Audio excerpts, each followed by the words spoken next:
Chapter 245. Lu Laodao knows that Brother Exen asked him to do this. He nods solemnly but adds, I think there will be no problem. Sanhua and the 4 monsters went through the last stage in the city of Wei with them.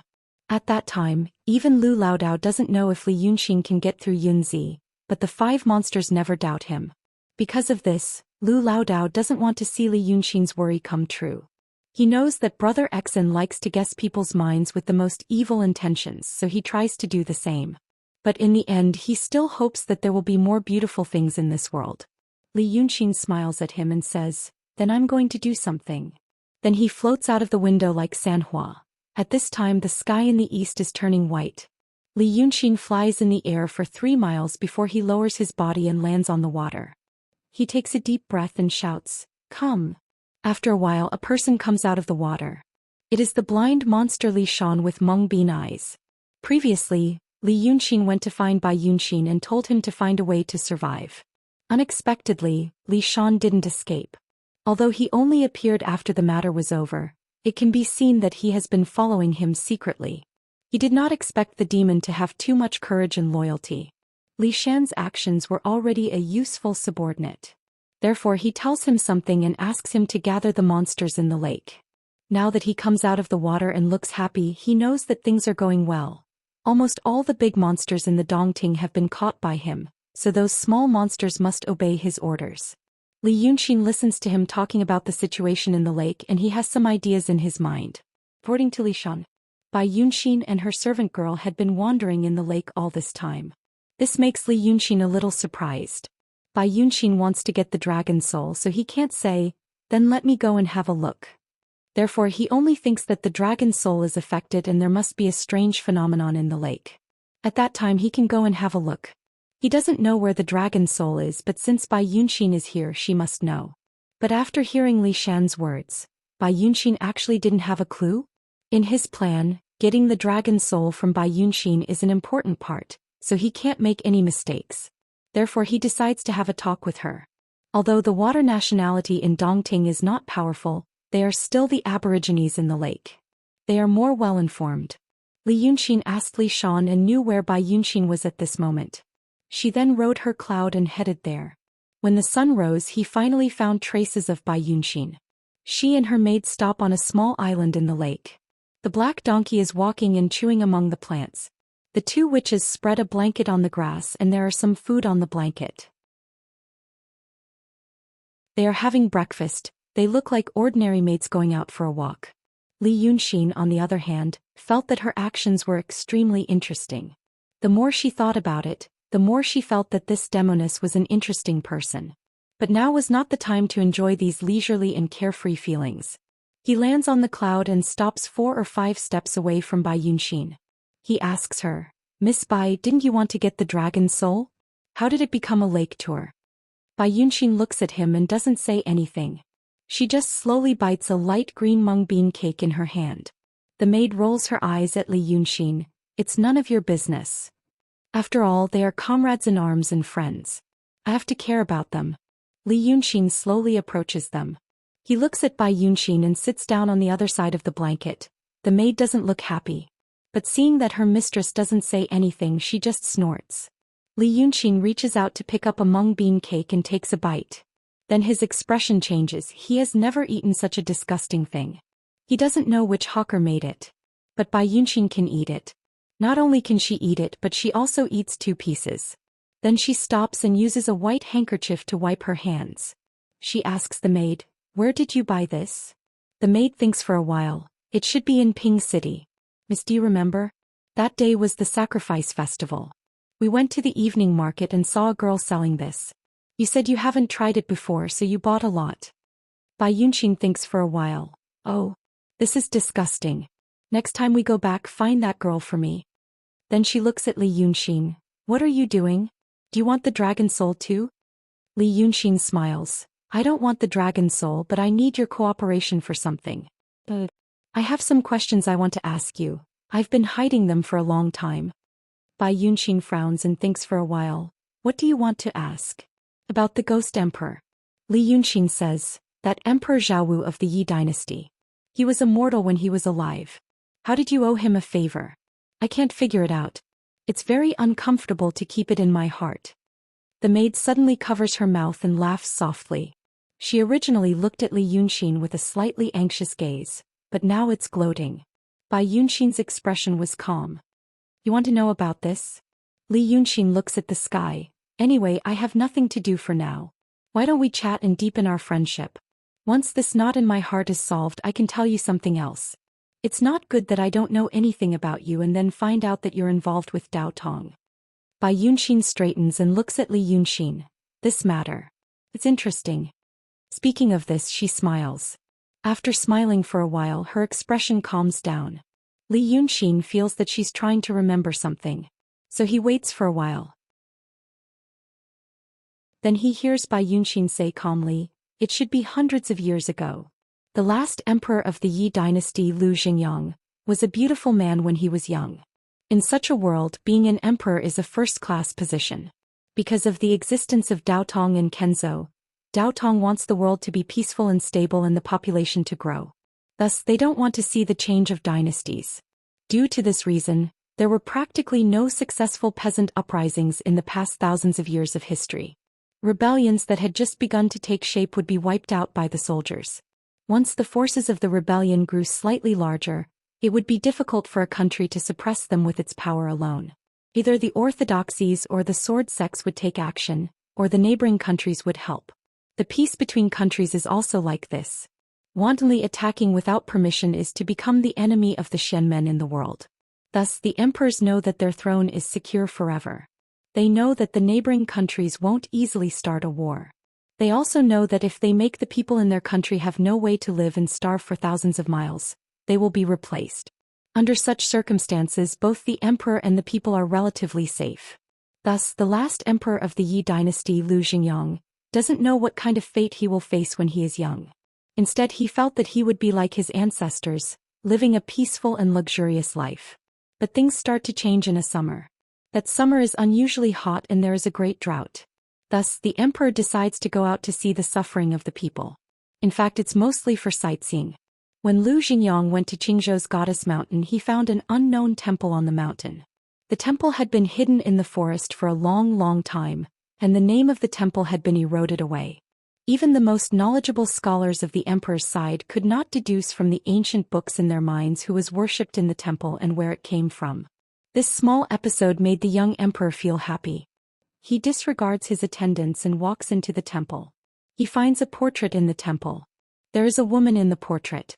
Even though the emperor has countless beauties in his harem, he is still stunned when he sees the woman in the portrait.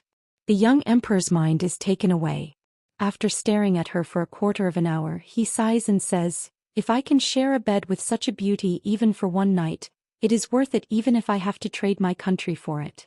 The attendants and old-fashioned scholars think it is inappropriate for the emperor to say this, but no one dares to ruin the emperor's mood. After saying this, Lu Xingyang orders people to take down the portrait in the temple and bring it with him. An attendant goes to take the portrait. But as soon as his hand touches the portrait, he sees the face of the woman in the portrait quickly deteriorate and decay. Soon the portrait also turns into ashes. When the emperor climbs the mountain, the sky is clear and the sun is scorching. But the moment the portrait is destroyed, the sky suddenly changes and a thunderstorm comes. When the heavy rain falls, there is no way to go down the mountain. The scholars and attendants think the emperor is disrespectful to the unknown goddess in the temple. So the goddess is angry and sends rain, but they still don't dare to say it. But the emperor himself doesn't care, he is the emperor. Self-reflection is a very rare quality for an emperor. But no one expected the rain to go down for 7 days and 7 nights. After 7 days and 7 nights, the emperor and his entourage can go down the mountain. Before there was a great drought in the Yi kingdom. Now there is a flood. Many rivers and lakes in the country burst and the people are homeless. There are countless casualties. It is a superstorm that covers almost half of the Yi kingdom. At this time, Lu Xingyang feels something is wrong, so he hurries back to Weidu, which is now the city of Wei. After returning to the capital, he summons the Daoist priest of Weidu and asks if such a disaster falls from the sky because the emperor is immoral. The Daoist priest hears the emperor's story and only smiles, saying it is not a real god. It is just a monster in the mountains who occupies the position of God and is worshipped. 7 days and 7 nights of heavy rain is not something those monsters can do. The priest tells the emperor not to worry. Although the Daoist priest of Daotong says so, the emperor is still worried. So he worshipped Black Bai Yanjun. The royal sacrifice is naturally generous. Coupled with Lu Xingyang's uneasiness, it is even more generous. So even Yama is moved. That Bai Yanjun appears in the emperor's dream at night, saying that he will protect his throne and the country for a long time, so he can rest assured and not worry. With Yama's guarantee, Lu Xingyang is really relieved. He offers many more sacrifices. For ordinary people, Black Bai Yanjun is a true god who is more mysterious and noble than the immortals of Daotong and Kenzo. How can he be worried? Then, the refugees rise.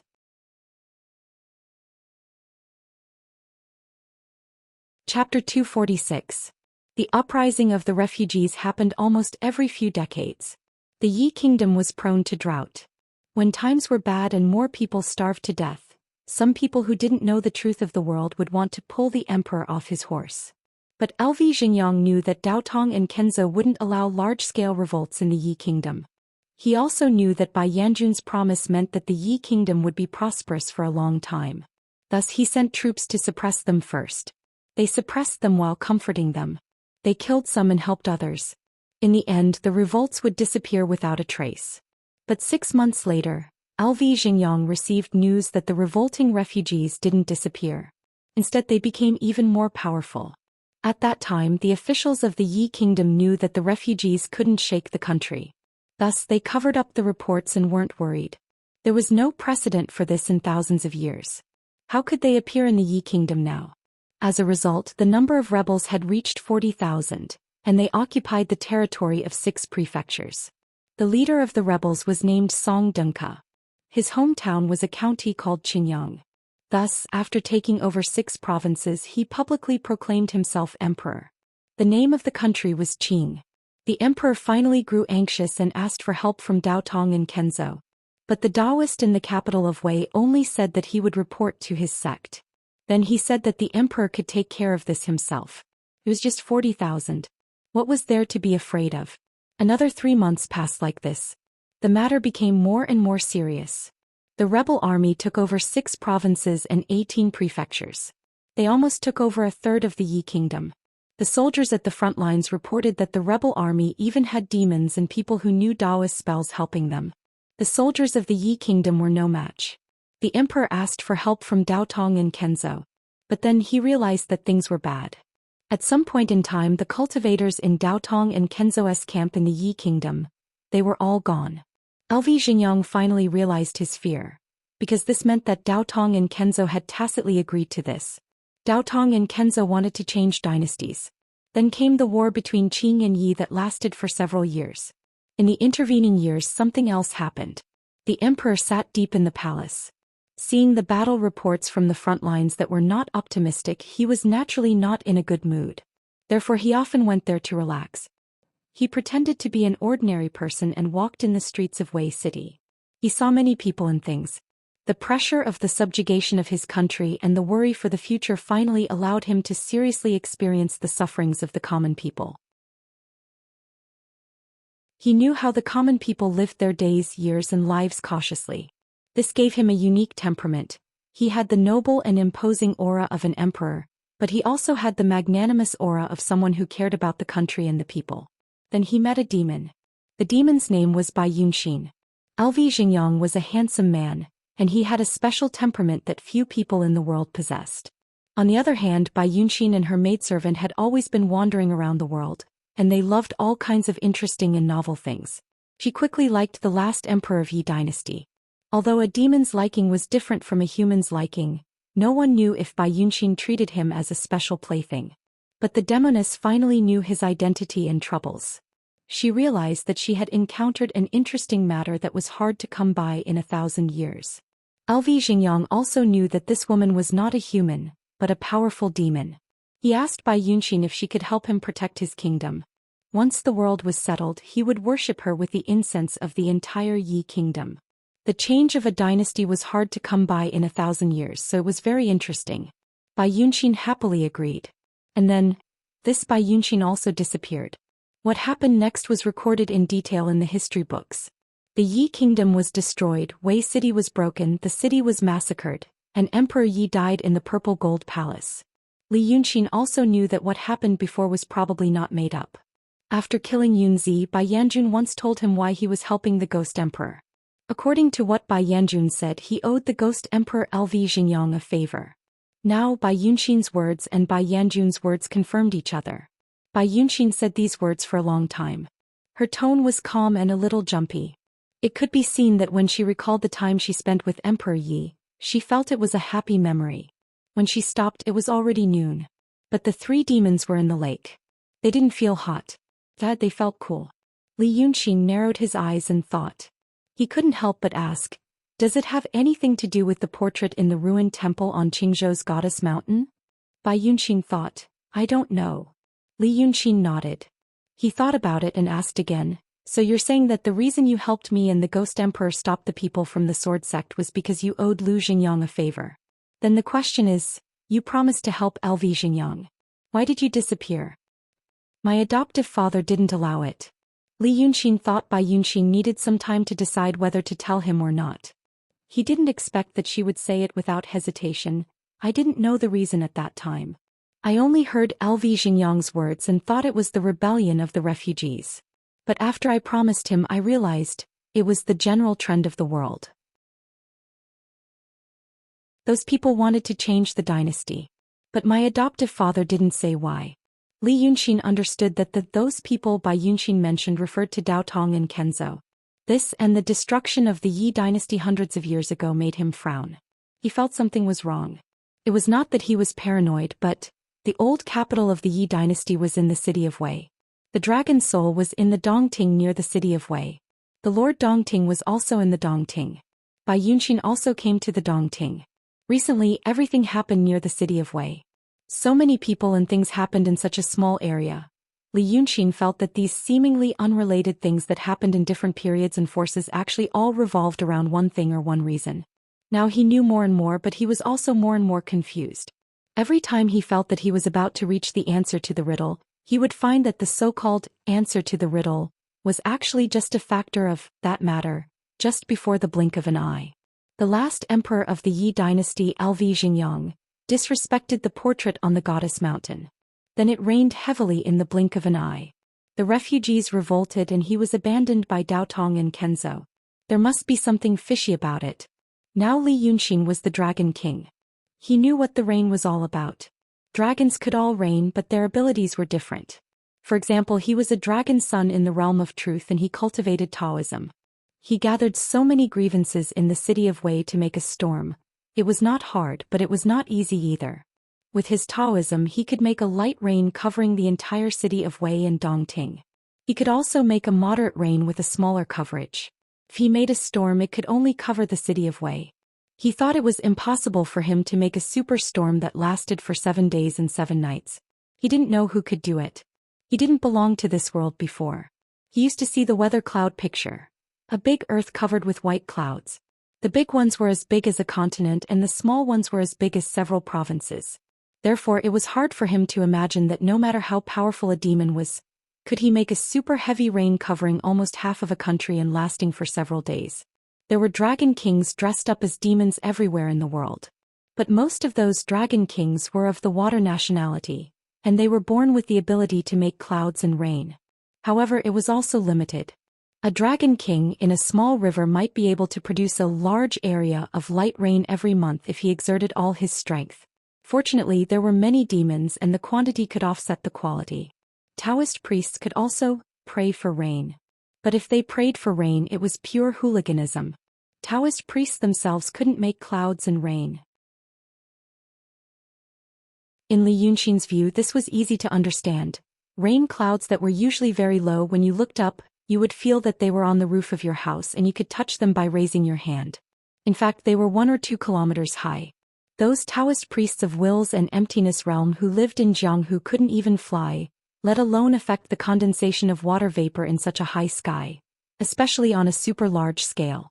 But they couldn't, but the local water nationality demons could. It was easy to distinguish when demons made rain. The clouds were thin and low and most of them were 100 or 200 meters high. It wouldn't last long and the rain wouldn't be very heavy. Therefore Taoist priests burned magic figures and called those water nationality demons who were born with the ability to make rain. Since this kind of demon could become the dragon king of an area, it meant that he was content with his lot. They wanted incense for cultivation and human worship. Taoist priests represented Daotong and they practiced the divine mind method. They had an advantage in fighting and they had a huge force behind them. Here they wanted to call for wind and rain. If the demon really didn't cooperate, they would use magic figures and flying swords to kill it, and then they would say that it was this demon who caused trouble here in the past, which was why there was a drought. Where could they go to argue? Therefore, Li Yunxin saw demons making rain as hard labor, and Taoist priests making rain as hooliganism. Therefore he was thinking that LV Xingyang touched the portrait in the Goddess Mountain Temple, and then it rained for 7 days and 7 nights. Was this man-made or just a coincidence? If it was a coincidence, then why? Daotong suddenly wanted to get rid of the Yi dynasty and build a new Qing dynasty. Thinking like this, he quickly grasped the key point. If they didn't like the LV family as the emperor, they could just replace the LV family. This sounded ridiculous in his world, but no one dared to say it here. The emperors of this world were more like professional managers under Daotong and Kenzo. If the immortals with supreme power didn't like this manager, then they could just tell him to get out and replace him with someone else. Why did they have to make the people angry and start a war? It should be known that Daotong and Kenzo hoped for peace and prosperity in the world and for the people to reproduce. But the war hundreds of years ago, everyone in the Qing kingdom now knew how tragic it was. 9 out of 10 rooms in the prefecture were empty. From the uprising of the refugees to the destruction of Weidu, the population was almost halved. This was half of the population of a country.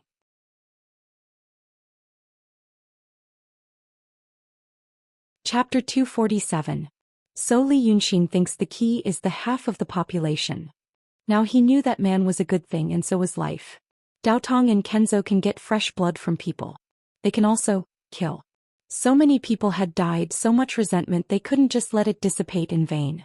If Daotong and Kenzo kill people for the resentment, they will be evil cults. Now they kill people in the city of Wei.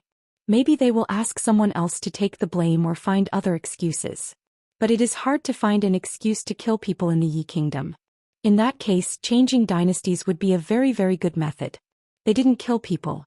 The problem is, why do they need so many dead people? The more he thinks, the more frightened he is. Now he knows the past and also the past of Bai Yunxin and Liu Xingyang. It shows that Bai Yunxin is clean, and has nothing to do with Daotong and Kenzo. He is a little relieved and stands up. Since it is like this, I have to discuss something with you. People of Daotong may want to destroy Dongting, the dragon soul, and me. I need your help. When Bai Yunxin was speaking, the servant girl had been silent. Now she finally spoke. She pouts and rolls her eyes at Li Yunxin. Why should I help you?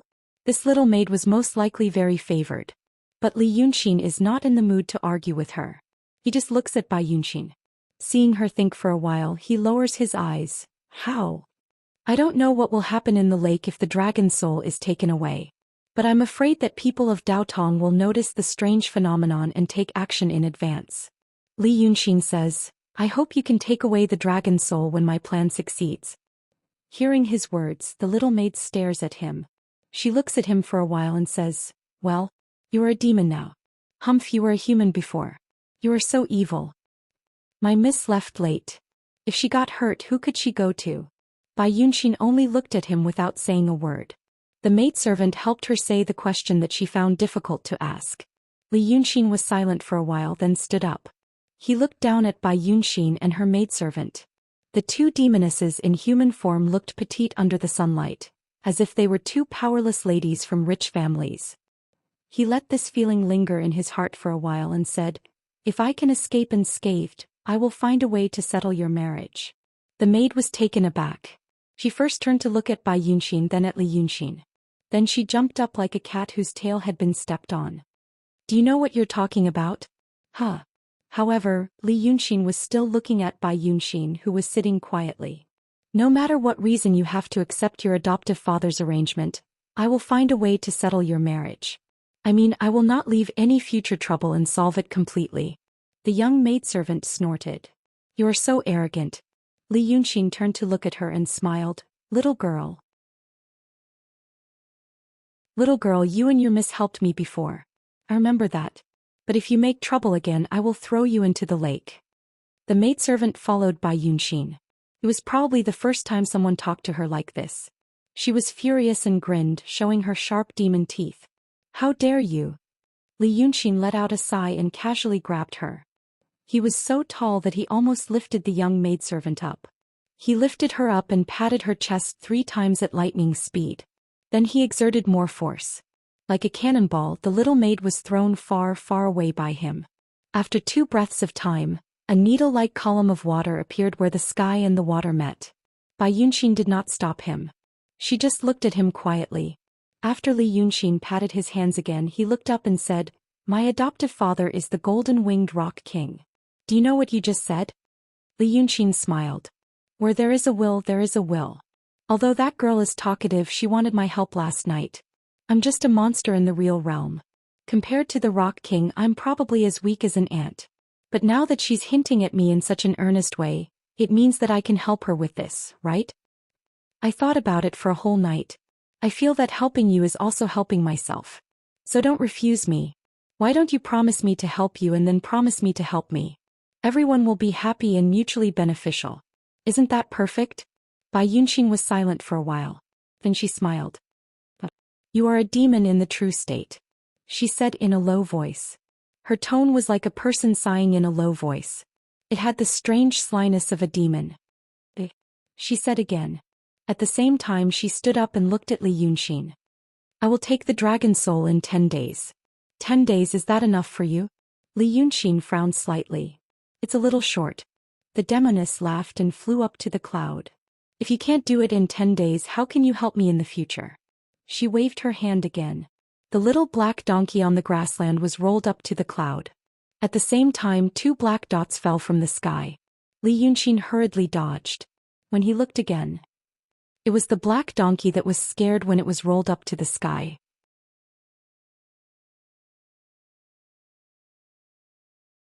Chapter 248. Because of the fire, Weiqing became dry. Weiqing used to be Weiqing. Weiqing was not a lone city, there were roads leading to all directions. It was also the economic and cultural center of the river region, with a lot of goods passing through it every day. Now that Weiqing was destroyed, the other prefectures were naturally affected. Even if the emperor did not want to care about this, he still had to ask. Therefore, people from the neighboring prefectures came to ask. The Daoists of Xianxia cave only sent a low-level disciple to deal with them. That disciple only said 4 words. Demons are causing trouble. Therefore, the officials nodded and left as if they were granted amnesty. Whether it was demons or other reasons, who would want to deal with those people at this time? The headmaster of Xianxia cave, Kun Wuxia, stood on the cloud and looked at the ground below him. From his point of view, Weiqing was just a small red square. The square was surrounded by densely packed bright spots, glistening under the sunlight like countless gems. Those bright spots were the mirror-like array that Yu Meng and the rest saw when they escaped from Weiqing. All the vitality within a few miles was sucked away. The entire burning Weiqing and the hundreds of thousands of souls in the city became the core driving force of the array. A strong force gathered in the array, waiting to be unleashed. Kun Wuxia looked at this scene and sighed. The Daoist beside him said, "Headmaster, you already have a plan, why are you still sighing?" Kun Wuxia was silent for a while, then said, "Once Weiqing was destroyed, hundreds of thousands of people died. I feel guilty." The Daoist was slightly stunned, as if he did not expect the headmaster to sigh because of this. He thought for a while, then comforted, "Everyone in the world knows that Dao Tong and Kenzo take care of the people, they won't think of anything else. Originally, it was to incite the anger of the people, making it difficult for demons to stand in the world. Isn't this killing 2 birds with 1 stone?" Kun Wuxia shook his head, saying that Weiqing was destroyed by demons is just a rumor. Now that it is spread around the world, I'm afraid it will become a calamity in my heart. Human lives are one thing. But if this calamity really comes, I'm afraid it will come in a threatening manner. Forget it, let's not talk about this anymore. Kun Wuxia thought for a while and looked down at his feet. It's a pity for that Li Yunshin. If he can really pursue the Tao, he is also a talent. The Taoist priest beside him fell silent. Then a flash of resentment appeared on his face. Then he said, The sect master was indeed thinking too much before. Sometimes a man's strength is limited. Kun Wuzi understood what he was talking about. Previously he was worried that Li Yunxin might obstruct them and ruin the layout of the cave near the city of Wei. But in recent days, it seemed that Li Yunxin really didn't have a solution. There was news from Yunshan. Although Black Cat Demon and Rooster Demon were stubborn and obstinate, they still managed to learn a little about Li Yunxin from their words. Although his parents were extremely talented, and he himself was also a capable person, at least he was not beyond the imagination of common sense. Previously, because they underestimated the enemy too much and he was good at playing tricks, a transcendent state cultivator and a true state cultivator fell into his trap. But his good luck could only go so far. Yes. Kun Wuzi thought for a while and sighed. Previously I thought that he might have a way to unlock the Dongting inhibition. But now I think I overestimated him. He might be able to escape, but for the overall situation he is like a breeze blowing on the mountain. It won't affect the overall situation. The Daoist priest beside him continued. Right now our target is the demon, not just him alone. Hey. I suppose a man like him must have been so proud and conceited that he would never have thought that one day. He would have been destroyed in passing by us. I would have liked to see his eyes before he died and what they would have been like. Kun Wuzi glanced at him. He knew that the cultivator beside him was going through the trial of losing his mind. Therefore he would not hide the most mean and vicious emotions in his heart. Fortunately, his cultivation was quite profound and he was just trying to act fast with his tongue. Those who did not have enough cultivation would end up in a more miserable situation. Because of more and more regrets and jealousy, they would lose themselves completely and fall into some terrible emotions. Finally, they would fall into the demon's path. Siyuan, gather your mind. Kun Wuzi said to him. The Taoist priest's name was Siyuan, and his Taoist name was Fei Kongzi. He was 63 years old this year and he had already reached the advanced level of Zhenren, the second level of the 3 realms of Zhenren. For mortals, 63 years old was considered 60 years old. But for a Zhenren who could live for hundreds of years, he was a young man. He had almost spent the past 63 years in Yunshan, and he was indeed a young man. Fei Kongzi was not worried about the headmaster's worries. He smiled, but there was obvious hatred in his smile, which was rare among cultivators.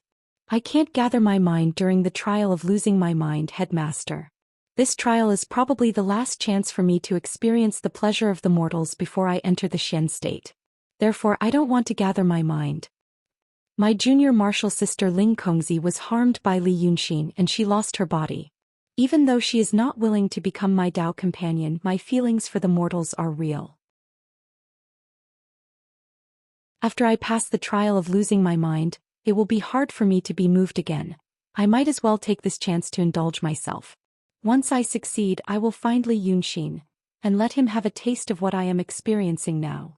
Kun Wuzi looked at his expression and said, your junior sister and your martial uncle Yu Yunzi probably thought the same way in the past. That Li Yunxin is, after all, a genius. You have to be careful. Fei Kongzi tilted his head and smiled. He looked very much like a mortal. But his smile didn't last long. Because he and Kun Wuzi saw a strange phenomenon in the distance. They stood on clouds and looked down at all living beings from high up in the sky. There were no clouds in the distance and the sun was high up in the sky. The sky was blue like the ocean. In such a background, a ripple suddenly appeared in the void.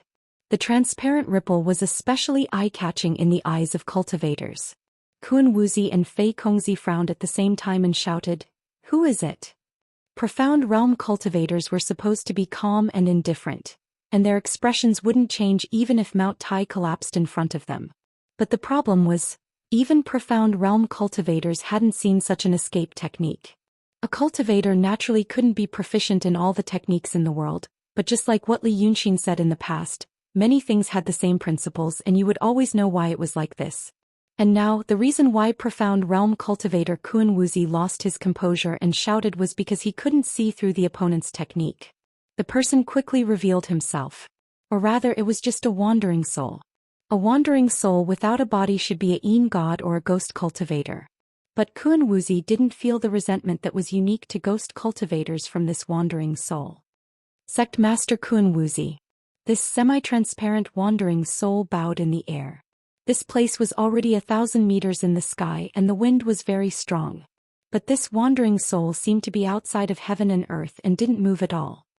My name is Lin Liangji, greeting Sect Master Kun Wuzi. The wandering soul said his name and then moved forward slightly. The two of them were 100 meters apart. But the amazing eyesight of cultivators allowed them to see the appearance of the other party clearly. Kun Wuzi frowned slightly. He stared at him carefully for a while. This wandering soul was semi-transparent, but his original appearance could be seen. He was a middle-aged man of average height and didn't have a beard. There was nothing special about his face and there were no obvious wounds on his body. His expression was indifferent and there was even a trace of a smile, as if he was a fellow Daoist who greeted him on the cloud mountain. The Xianxia Heaven Sect Master said in a deep voice, "Who are you?" Did a fellow Daoist turn into a ghost cultivator? It was very rare for a Daoist to die and turn into a ghost cultivator. Because Daotong and Kenzo didn't want the heavenly heart technique to be spread out, and demons could also learn the great Dao. Lin Liangji laughed. It's not what you think. Although I also cultivate the heavenly heart technique, I don't belong to Daotong or Kenzo. Sect Master Kun Wuzi doesn't know me, but I know you. This time I came to ask you some questions and I hope you can answer them. Kun Wuzi realized that Lin Liangji's tone was light, but the meaning behind it was very tough. At this time and place he suddenly appeared in front of the Xianxia Heaven Sect Master, claiming that he had some questions to ask you. No matter how you looked at it, it didn't seem to be a good intention. But Kun Wuzi was silent for a while and then smiled slightly. Ask first. Forget it, I will ask you about your background. The wandering soul who called himself Lin Liangji didn't seem to care about the threat in Kun Wuzi's words, and actually asked, I know that the big tactical array set by Sect Master Kun Wuzi is the life-killing Big Dipper array. Using the demon power of the demons as a guide, the wish power of hundreds of thousands of dead souls in the city is channeled into the array. It is said that it is very powerful and one blow can kill a cultivator at the peak of the profound realm. Now you claim that you want to use it to deal with the inhibition of Dongting, but it is actually a cover. The reason why Kun Wuzi pretended to open the restriction to take the dragon soul was because he wanted to summon the great demons from all directions to stop this matter. The great demons might not be willing to do so, but since the divine dragon had given the order, they had no choice but to obey. Or the dragon will come in person. No matter what, when the time comes, Sect Master Kun Wuzi will give the order. Or kill a few big demons of the true realm or the profound realm, or simply seriously injure the dragon, it will be a good deal with no loss. Am I right? Kun Wuzi thought for a while, raised his hand, stroked his beard and nodded slightly, yes. But since you know so much, I'm afraid you can't leave today. Lin Liangji hurriedly smiled and waved his hand, don't worry, Sect Master. I still have something to say. It's just that you want to destroy Dongting, the demons and even the Shinryu. Have you thought about the translucent jade slip? As far as I know, the translucent jade slip is with Li Yunxin. I'm afraid you want to destroy that treasure too. Kun Wuzi was stunned. But then he snorted, I don't know what you are talking about. Lin Liang showed a tolerant smile. You are just pretending. My junior fellow apprentice Qing Liang used to be a close friend of Taoist Yunzi, the head of the Siyuan temple in Dongting. I have also reminded him several times in the city of Wei. Unfortunately, he was headstrong and finally died in the hands of Li Yunxin. Taoist Yunzi also knows about the translucent jade slip. How can Sect Master Kun Wuzi not know about it? That day you talked with Li Yunxin for a long time in Yunzhong and he also told you about it. Now you want to destroy the translucent jade slip. Aren't you afraid that the two saints will hate you and kill you? Kun Wuzi's eyes locked on the wandering soul who called himself Lin Liang. He stared at him for a long time and then said in a deep voice, You are well informed. You seem to have nothing to fear. If you are Li Yunxin's sect master, you are mistaken. Lin Liang smiled and shook his head. I am not Li Yunxin's friend. On the contrary, I might be his enemy. I just really want the translucent jade slip. Of course, it would be best if I could kill him. Sect master, you don't have to worry about which force I am from. We have many people in Daotong and even in your Xianxia cave heaven. It's just that you haven't discovered them yet. I don't have any ill intentions. I just want to know that since you have reached this stage, can you cooperate with us? Wait until we capture Li Yunxin and get his translucent jade slip. then you can do your own things. In Kun Wuzi's eyes, this person's request was really arrogant. But it was this kind of arrogance that forced him to treat it seriously. Unless he was a madman, no one would dare to be so arrogant in front of a mysterious realm sect master. Kun Wuzi frowned. Cooperation like this? If we really cooperate like you said and you go to capture Li Yunqing first, it will delay our plan to exterminate the demons. What should we do? Lin Liang didn't mind and smiled. What sect master wants to do is to start a war with the demons in the world. Compared to what we want to do, this kind of thing is just a cloud. Kun Wuzi was so angry that he laughed. Starting a war with the demons involves the people of the world and the fate of humanity. Are you talking about a cloud? He was waiting for Lin Liang to say something that could help him speculate. But the other party suddenly became silent. It was as if his good temper and patience had been used up, and he didn't want to say anything more. Lin Liang's expression became calm and his smile disappeared. He looked at Kun Wuzi. Sect master, you talk too much nonsense. I only want a reply, to agree or to disagree. Such rude words caused Kun Wuzi to lose his patience. He decided to capture this person first. No matter why he was so arrogant, Dao Tong had enough power and capital to wake him up. Kun Wuzi sneered, you overestimate yourself. Then his sleeves suddenly fluttered and he was about to take out a talisman. At this moment he heard Lin Liang say calmly, kill him. Kun Wuzi was surprised for a moment. Because the other party's words seemed to be directed at someone else. This meant that the other party had set up an ambush here. He immediately released his divine sense and scanned the surroundings. But there were only him, Fei Yunzi and Lin Liang in the sky within a radius of 100 miles. There was no ambush. The other party was bluffing. But at the next moment, Kun Wuzi's body suddenly exploded in the sky. Even his flesh and blood turned into ashes in an instant, leaving no trace behind. This was because when he released his divine sense, the life and death Big Dipper formation that was formed by the 335 appraisal formations around Weiqing City suddenly shot out a ray of light that was as thin as a hair. This ray of light was so thin that it was hard to distinguish in the dark. But it hit Kun Wuzi's body. The indescribably strong body of a cultivator of the mysterious realm instantly turned into ashes. Kun Wuzi, the head of the Langya cave, died.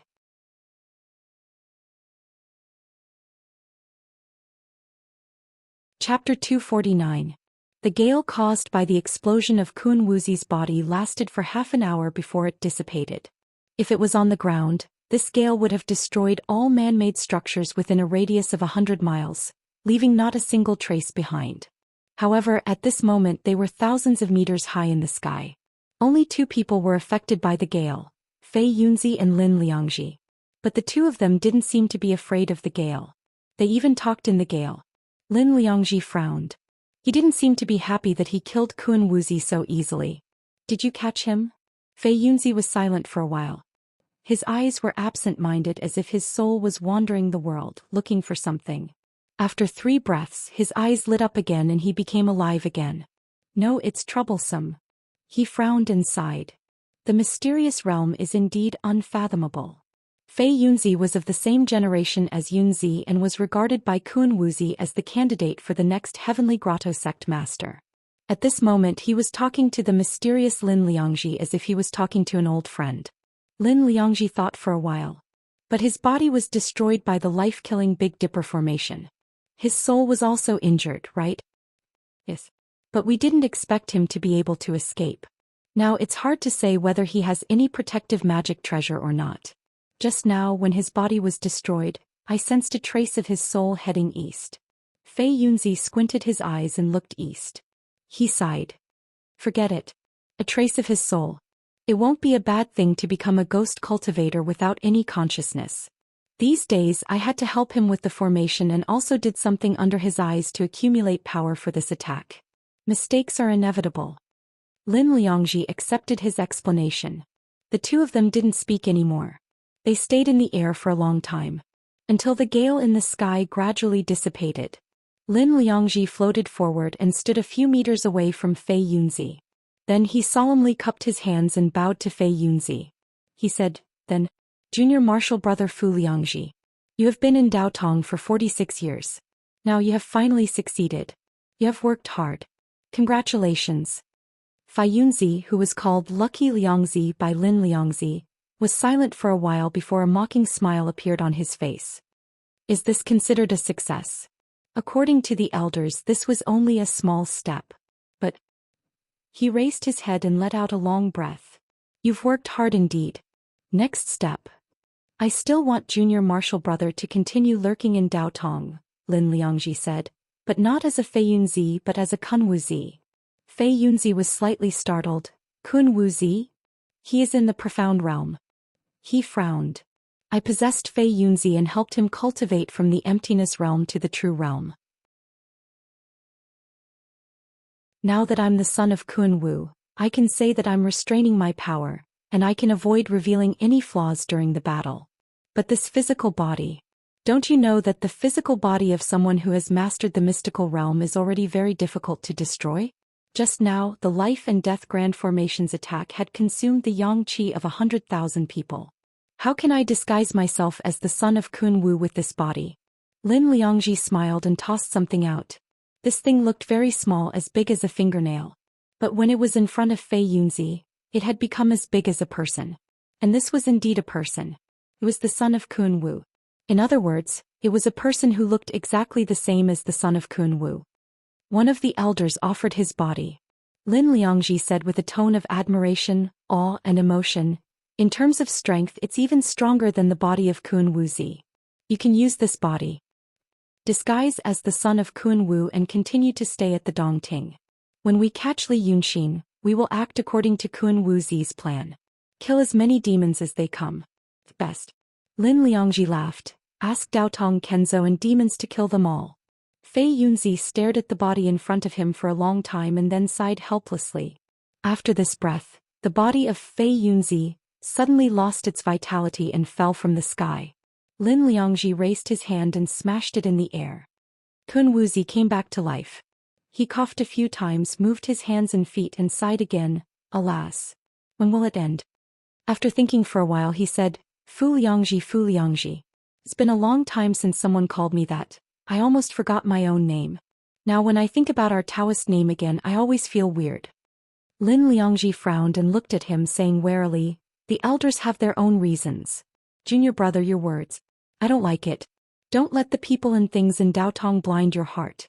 Now that the world's catastrophe is coming, junior brother, don't stand on the wrong side.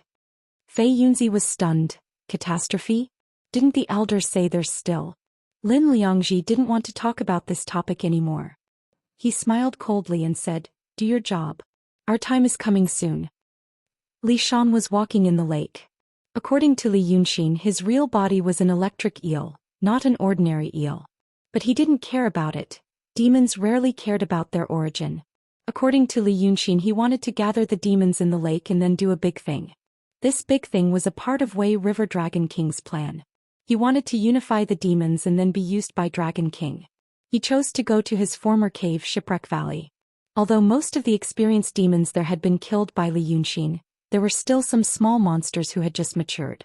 He gathered these small monsters and asked them to pass his orders to the lake. It would be much easier than doing it himself.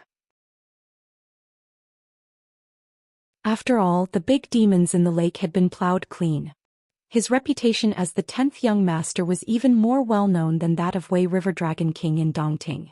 He first ordered an eel monster with a serious tail called Beiju. Its personal ability was not bad and it could transform into a human shape.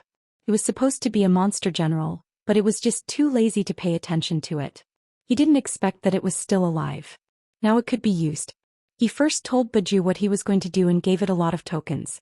Then he ordered some useful little demons to carry out his orders and go to various places in the lake. He only came back when he met some monsters who made trouble. Otherwise, Dongting was so huge and wide that he couldn't do it alone in a month. Beiju left after getting the order. It disappeared at the bottom of the dark lake in the blink of an eye. Li Shan waited at ease.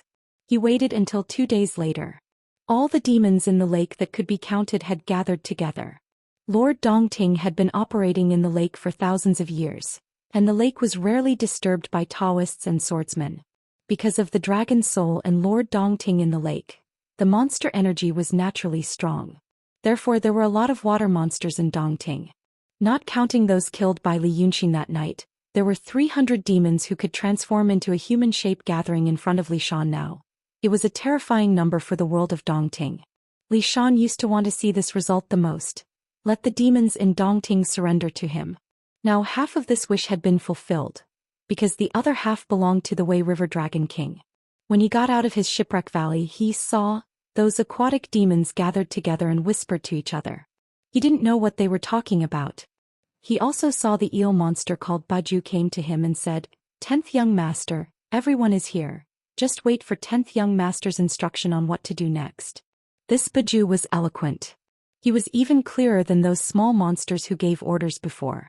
Li Shan thought that he had buried his talent in the past, but now he got what he deserved today. He glanced at the first group of monsters in the water, and then he frowned slightly. What did Toad King and the old turtle say? Baju came forward with a smile and said, "10th young master." 10th young master was right. I went to the two kings with your token. Although they didn't stop me, they only thought that the demons under them were not yours. They told us to look elsewhere. Li Shan sneered. I had expected this. Forget it. Just tell them to keep their heads down. Unexpectedly, the little monster Baju didn't finish his words. He continued with a smile. Young master, you have a good foresight. But I thought that there were many demons under the two kings and most of them were brave and fierce. If they couldn't be used by me, wouldn't it delay your important matter? So I killed the two kings. Now the demons under them are also here. Li Shan didn't understand for a while and he was stunned for a while. Then he used the electric light to check the demons carefully. 200 or 300 demons were densely covered the bottom of the water. It was very difficult to find a few people. However, Li Shan had also dealt with Toad King and Turtle King. He knew that the demons under them were all wearing hard armor. So he found them soon. Sure enough, the demons under them were also there. He was stunned for a while and turned to look at Baju. She sized him up from head to toe. What did you just say? You killed the two kings? Baju laughed. That's right. Then he stretched out his hand and took out two heads from behind him. They were the heads of the two kings. But this naked creature had a scaly face and a rather flat nose. His facial features barely resembled a human's, but his mouth was wide and some sharp teeth were exposed. He wore a worn-out waterproof suit and carried a bag on his back. He held an iron ore in his hand. He didn't know where he found it. Such a little monster killed the two kings. Even if he, the 10th young master, personally took action, he couldn't guarantee that he could kill the two kings within 2 days without any injuries. Li Shan was a demon, so he wasn't as smart as a human. But no matter how slow-witted he was still a big demon. At this moment he realized that something was wrong. Then small electric lights appeared around him. Who are you? He couldn't have such a guy under him. With such tyrannical strength, it was enough for him to become a demon king. But Baju was still laughing. 10th young master, what are you talking about? I have been following you for more than 200 years, but now I don't know you? No wonder. I didn't want to show my ability before the time was right. But now the good time has come. I want to advise the king not to miss the opportunity. Li Shan was more and more frightened when he listened to him. He quietly raised his monster power and was on guard, asking, What opportunity? What opportunity? Baju laughed. Of course it's a good opportunity to catch Li Yunxin. That way River Dragon King Li Yunxin ruined our plan. Now he is in Dongting. If we catch him it will be a great achievement. Li Shan's eyes widened, although he couldn't see anything with his eyes. Who are you? If you don't tell me, don't blame me for being rude. Baju sighed with a smile. 10th young master. 200 years ago, you received our benefits and practiced the way of the will of heaven so that you can have today's achievement. Now you don't know us? I will let you know that we are members of the Freemasonry Association. I have raised you for 200 years. Now you should know how to repay our kindness, right? When Li Shan heard this, he was really stunned. The secret of 200 years ago. How did this little monster know? What he said was actually true. He was shocked for a moment and stood still. He just asked subconsciously, how to repay our kindness? Baju laughed. 10th young master, you can repay it yourself. Li Shan didn't figure out what the eel monster meant. The eel monster had already swung the mixed iron ore in his hand. Li Shan was blind. He only relied on the electric light on his body to perceive things. Normally, this moment should be more timely than watching. But who could expect? Li Shan, a monster in the transcendent state, couldn't keep up with the speed of this little monster. With a bang, Li Shan's head exploded. There was a loud bang at the bottom of the lake. Before the demons could figure out what was going on, the whole shipwreck valley turned red. After a long time, a demon suddenly appeared on the surface of the lake. It was Li Shan's appearance. This Li Shan stopped in midair for a moment, then shouted toward the water, "Listen to me, my demon General Baju didn't listen to my orders. I have killed him on the spot. If you don't obey, you will be like Baju." Another wave surged in the water. 200 to 300 monsters, some on top of the waves, some under the water, all responded. Li Shan laughed out loud 3 times and led the demons to the direction of Mount June. The monsters moved majestically as if they weren't afraid of the evil dragon in the lake. They left a wide and long trail on the water as if a huge ship had passed by. Originally, the birds were frightened and the aquatic animals fled. But another person came out of the water. As soon as this person came out of the water, she immediately spat and subconsciously wanted to comb her fur. But she was in human form, so she couldn't lick herself even if she turned around. Only then did he toss and turn on the water for a while before he found a solitary reef protruding out of the water to land on. First, she shook her head to get rid of the water on her body, then stared at the direction of the monsters for a while. Then an indescribable expression appeared on Sanhua's face. Even if Li Yunxin was here, he probably couldn't figure out what she was thinking. She first looked into the distance, then slowly moved her eyes to the sky. "Little trouble," she whispered to herself. No one knew who she was talking about. Humph, a little trouble. They are all the same.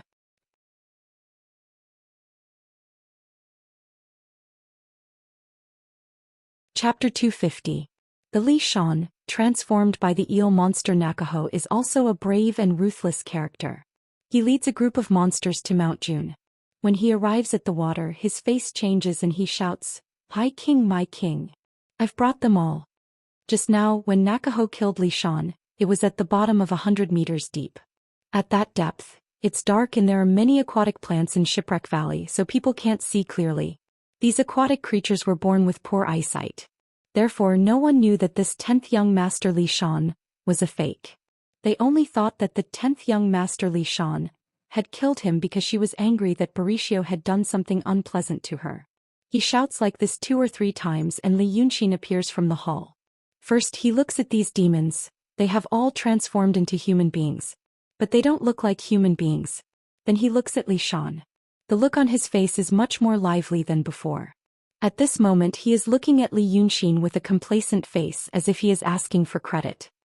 He thinks for a moment and says straightforwardly, I summoned you here because I have something to do. And now Daotong outside the lake. Speaking of this, he suddenly realizes that it's unnecessary. These demons are not smart. It's already clever if they can say it clearly. If he tells them a lot of things about the life and death of the Daotong demons, they will probably be more confused. He doesn't explain those things but just says, well, let's cut the crap. You have to go out of the lake with me later. Out of the lake, go into the Wei River. Visit the Monster Kings near Dongting along the way and tell them that Wei River Dragon King has something to discuss with them. He asks them to go to the Baidang Village Wilderness Forest by the lake. After saying this, he looks at those water monsters again, but they are still standing there in a daze. He doesn't know if they understand him or not. But Li Shan approaches and whispers, Pai King, I'm afraid that these idiots are not good enough to do this kind of thing. Li Yunxin looks at him again and laughs. It's because they are stupid enough to do this. You've seen the likes of the Roving King and the Serpent King. In the beginning, they wanted to deal with me and sent messengers to inform me. They have been in the lake for hundreds of years, but they still suspect each other and don't care about me. How can I expect those demons outside the cave to unite? We just need to send a message to them so that the people of Daotong will think that we are contacting the demon kings from all over the world to fight to the death with them. In this way they will help me. Li Shan stood there in a daze for a while as if thinking about the meaning behind Li Yunxin's words. After a while he said, What do you want me to do for the king? Li Yunxin glanced at him. You seem to be very studious today. Li Shan hurriedly said, I just want to share the burden of the king so that I can have a good future in the future. Li Yunxin smiled. That's the right way to think. Then I'll also let you know. The Taoist priests of Daotong captured the small demons nearby. I heard that they used them to create a formation. However, they were probably afraid of trouble, so they did not attack the nearby great fiendish demons. What are the great fiendish demons around here? Humph, they are just some guys who want to occupy the magpie's nest. Li Yunxin snorted angrily. I am the Wei River Dragon King. The entire Wei River should be under my control. However, those things have occupied my territory. They don't even care about the Shinryu's Firebird. In the past I was too lazy to care about them. But now, humph, once the Taoist priests of Daotong notice that they are colluding with each other, they will definitely not sit back and do nothing. Now that the war between the demons and Daotong is imminent, what do you think they will do? Of course they will kill those restless demon kings. In this way I will use the means of those Taoist priests to clear all the demon kings nearby, in the future who will dare to compete with me near Dongting. When I get through this tribulation I will be the Wei River Dragon King in name and in reality. Listening to Li Yunxin's words, Li Shan immediately claps his hands. Your Majesty, you are really smart. Your means are brilliant. But the people of Daotong are going to destroy Dongting. In the future they may stay here and refuse to leave. Even if you get the Wei River, I am afraid that you will not be able to control it in the future. Hearing his words, Li Yunxin smiles mysteriously. After thinking for a while he seems to have made a decision. He squints at Li Shan and says, You are worried about this. Well, I will also tell you about it so that you can do things for me dutifully. Don't have some stupid ideas. Do you know that I used to be a human? Li Shan is stunned and says, Your Majesty, what do you mean? Li Yunxin laughed. As long as you know. I am a demon now, but I used to be a human. Those Taoist priests of Daotong, how many people are there in total? They have residences in the cities in the secular world. But they are just famous big cities. Those small cities and small towns can't even be seen. Do you know? Daotong is short of manpower. It is said that there are many Taoist priests on Mount Yunshan, but they all want to cultivate Tao and don't want to get involved in secular affairs. So, now Daotong is going to conquer the world and take a lot of territory from demons. Do they just ignore it? They can ignore the places where there are people. The government will take care of it for them. There is too much yang energy in the human world, so it is difficult for demons to form. But the places where those demons used to live are mostly barren mountains and rivers. No one goes there. If we ignore it after conquering this place, new demons will appear in a dozen or decades. Hey, what should we do? Of course we will find someone to manage it. Li Yunxin smiles proudly. For example, the Wei River. I used to be a human. I always understand people's thoughts. When this thing is over, I will find the people of Daotong and tell them that I am still dedicated to Tao and willing to abandon the darkness for the light, to suppress the demons here and take charge of this place for them. As long as one is reasonable and understands the general situation, how could there be a single word, no? This will be the general trend in the future. Li Yunxin exhales proudly. There are endless demons. The only people the orthodoxy could kill were those stubborn fools. And others like me will become the agents of Daotong. So, what are you afraid of? This Dongting is finished, but it doesn't mean that I will also be finished. Not only will I not be finished, but I will also be happier than before. I don't even need to hide anymore. Li Shan listens to him dumbfoundedly and can't help clapping again. Wonderful, wonderful. Your Majesty, this is really a good plan. Being praised like this, Li Yunxin seems to be excited. Or maybe he thinks that Li Shan is also a talented person, so he complacently says, Do you think it's just like this? Hehe. Although Daotong is strong, it may not be stronger than Shinryu. I will submit to them first and wait. Once they are defeated by Shinryu, it will be interesting. I am the son of a dragon, a demon of noble status. How can I really submit to Daotong? Everything I have done before is just feigning civility and waiting for the opportunity to fight back. At that time the people of Daotong will get out of Dongting and Weishui River. Won't this place be mine? After saying this he squints at Li Shan. This is called killing two birds with one stone. Those stupid demons. How can they understand this? Fake Li Shan listens to Li Yunxin telling his plan and sneers slightly in his heart. But he still keeps calm on the surface and only praises Li Yunxin for this good plan. Li Yunxin shows off for a while and seems to feel that he has won Li Shan's heart. He doesn't say anything more. First he tells Li Shan to convey his meaning to the monsters, and then he uses his holy spell to take them out of the inhibition of Dongting. This too was a troublesome matter. His dragon palace is a very secret place. He is not as bold as Lord Dongting, who opens up his dragon palace as a new world and puts all the shrimps and crabs in it. Therefore he has to use his holy spell to block the senses of those demons first. Then he takes them into the dragon palace and sends them out of the inhibition. Just like that, more than 4 hours passed. Demons in Dongting rarely go out of Dongting before, because they are all water monsters. This means that although they are in human form, they are still the happiest in the water. Moreover, some demons have natural holy spells and they can only use the wind and waves. Now that they had come to the wilderness forest on land, many ignorant fiendish demons were complaining incessantly. Thanks to Li Shan running back and forth, they don't scatter. Fortunately, Dongting is next to Weishui River. It is a big lake formed by the Weishui Bay. These demons walk through the forest soon and come to the bank of Weishui River. They jump into the water hurriedly. During this period, some demons get excited and want to be distracted in the forest. Li Shan doesn't need to be ordered by Li Yunxin. He immediately kills them.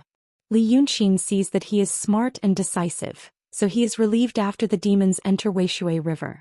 He only tells Li Shan to hide and wait by the water. He goes back to Dongting first because he has something to do. Li Shan nods and agrees in a hurry. So, he is the only one left in the forest by Weishui River. The place where the demons enter the water is on the other side of the Sanhiku. There used to be no one here. Looking south, you can see Nanshan Mountain in the distance. The hottest time of the day has just passed, and the leaves of the plants are all withered. The steaming heat has not dissipated in the forest. The sun penetrates the sparse branches and leaves on the edge of the forest, sprinkling light spots on the ground. Such an environment is not comfortable for a low-level water monster. It is even a kind of torture. However, Li Shan raises his head and stares at the sun in the sky for a long time. He takes a deep breath of the air in the forest, which is full of the fragrance of plants. Then he lets out a satisfied "ha." Then he slowly lies on the grass, which is slightly warm because of the heat. He stretches out his hands and feet and lies on the ground. After half an hour, Li Shan sits up again. First he took out a talisman from his bosom and then he burned it. The ashes dissipate and he waits peacefully. After waiting for half an hour, a stream of light appears in the sky. The stream of light goes straight to the forest. It hovers over Li Shan's head for a while and finally seems to find someone. So it falls down. It is Kun Wuzi. But naturally, it is a fake like Li Shan. It is Fa Yunzi, who is called Fu Liangzi by Lin Liangzi, pretending to be Kun Wuzi. In the eyes of people who don't know, this scene is naturally very strange. The master of Langya Cave of Daotong is standing on the grass. He looks down at a strange lake monster. And the lake monster is also sitting and looking up at him. The two of them look at each other for a while. Li Shan suddenly laughed and said, "You are doing very well.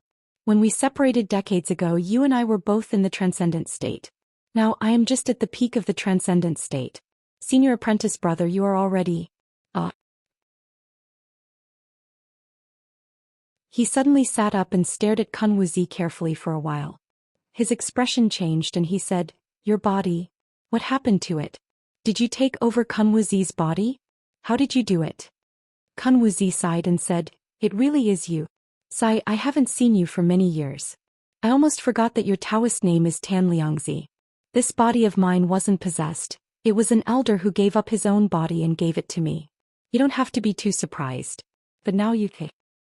He looked at the eel monster that he called Tan Liangzi with a look of pity. After a while he sighed and said, "You used to be a person who loved beauty. But now you are trapped in this body. It is really hard on you." Li Shan smiled and said, "Body? Body is just a small matter. What I dislike the most is the rotten smell in the lake. In that place I don't see the sun. I stay in the water for decades. I eat rotten meat and drink muddy water. I haven't seen such a scene for a long time. I was also obsessed and wanted to be a lake monster. It is good to be a Taoist like you. I eat well, wear well, and my state is also good." Kun Wuzi smiled and didn't argue with him about this. Or maybe he felt that Li Shan had suffered for many years and did not know how to comfort him. He thought for a while and changed the topic. "Junior apprentice brother, you have suffered. But now, do you have any progress on your side?" Li Shan then said seriously, I don't have any progress on my side. I just thought of you. I didn't know that you had become Kun Wuzi, but I knew that you must be by his side. And on my side that Li Yunxin is planning something. I thought for a while and felt that this opportunity cannot be missed. So, I disguised myself as a monster king in the lake. Listen to me carefully. So, he told what Li Yunxin did in Dongting these days and emphasized what Li Yunxin said to him before. Kun Wuzi listened and his expression changed slightly. Then he was silent for a long time. His words have no flaws. He frowned and twirled his beard. But how do you know that he didn't say it to coax you? Li Shan smiled slightly. First, he doesn't know that I am a fake. Second, senior apprentice, he even said that he used to be a human, so it must be true. Do you know about this? Kun Wuzi thought for a while. This is true. Kun Wuzi told me before, but he also told me not to look down on that Li Yunxin. Now that I've heard you say this, he does have some tricks up his sleeves and is courageous enough. He asked Dao Tong to clean up for him and then he reaped benefits from both sides. I don't know him very well. But if I think about it carefully, Kun Wuzi said that he is cunning. This proves it. Kun Wuzi shook his head. If you didn't tell me these, I might have been fooled by him. So, what do you think we should do?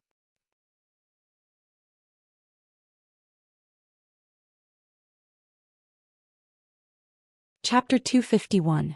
Li Shan thought for a while and smiled. Li Yunxin wants to use Dao Tong and the demons for his own benefit, so why don't we go with the flow? The Elder Guild wants to kill him, so why don't we capture him? Senior brother, do you remember the order you gave us? It said that Li Yunxin is a dangerous person and we have to kill him on the spot. However, there is one thing that I don't understand and I think you don't understand either. Kun Wuzi frowned. What is it? Li Shan didn't answer him immediately, instead he picked up a red flower on a tree branch and sniffed it. This action could be done by a beauty or a genius. But now Li Shan did it.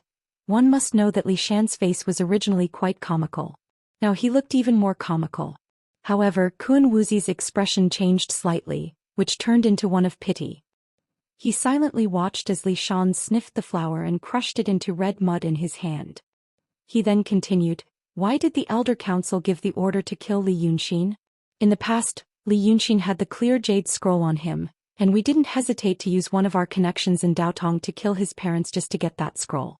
But now we don't even want the scroll and just want to kill him quickly. Senior brother, you should know what kind of existence the elders of the Elders Council are. People like them.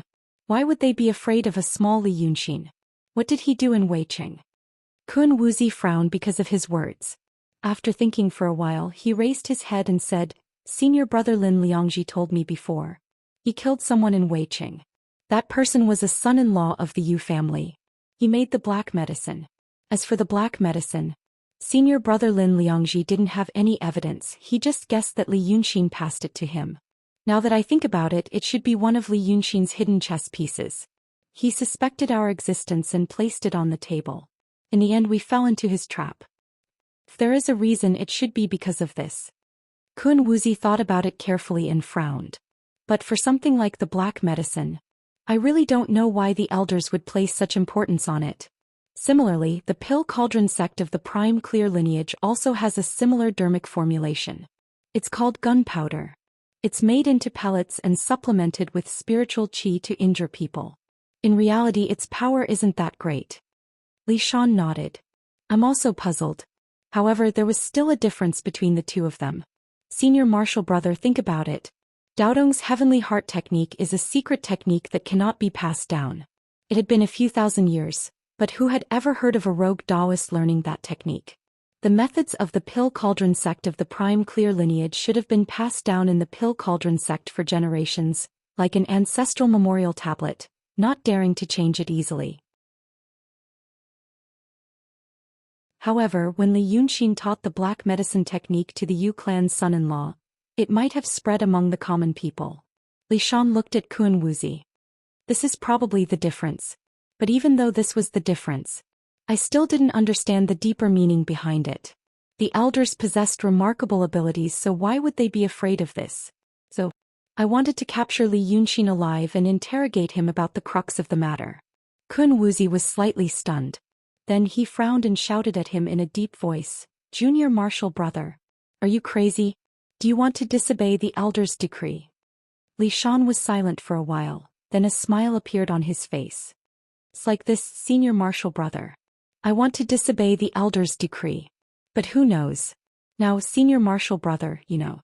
But if you don't say it, we'll capture Li Yunxin, interrogate him about the things we want to know, then kill him. The elders won't know. Could it be that senior martial brother won't keep the secret for me? Kun Wuzi was stunned by his question again.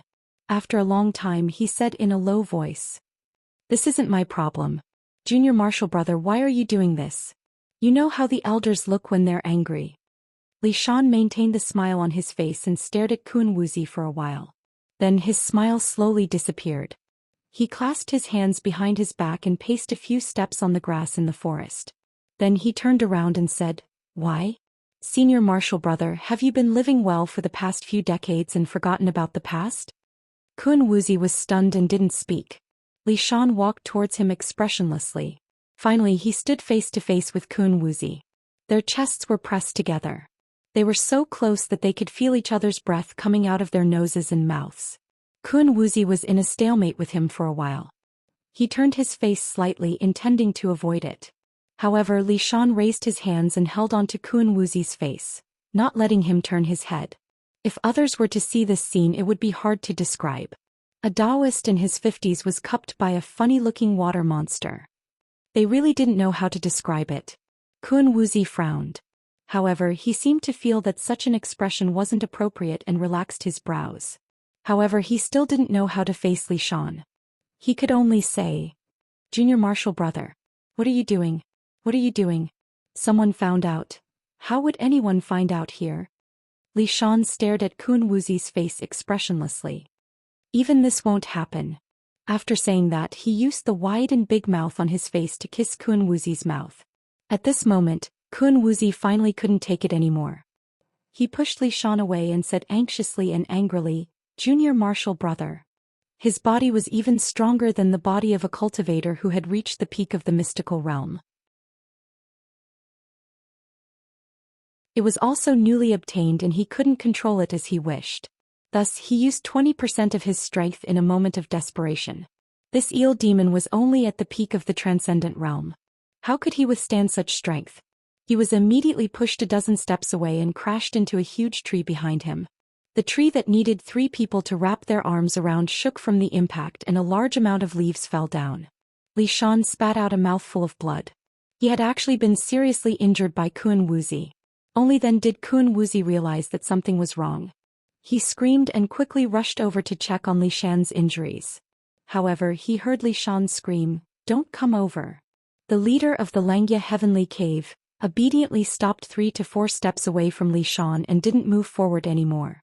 However, looking at him now, he didn't even have the demeanor of a leader. He stood there with his hands and feet trembling like a student who had done something wrong. He only knew how to say with a trembling voice, Junior martial brother. Junior martial brother. I didn't mean it. Li Shan spat out another mouthful of blood. He actually leaned against the tree and sat down. He sneered, How do you know why? Then he screamed again, Look at what I look like now. Do you still remember what I looked like in the past? Do you still remember whether I was a man or a woman? When these 3 sentences came out, Kun Wuzi's face became even paler. I wanted to kiss you just now and you also felt disgusted. Li Shan laughed crazily. Didn't you like this the most in the past?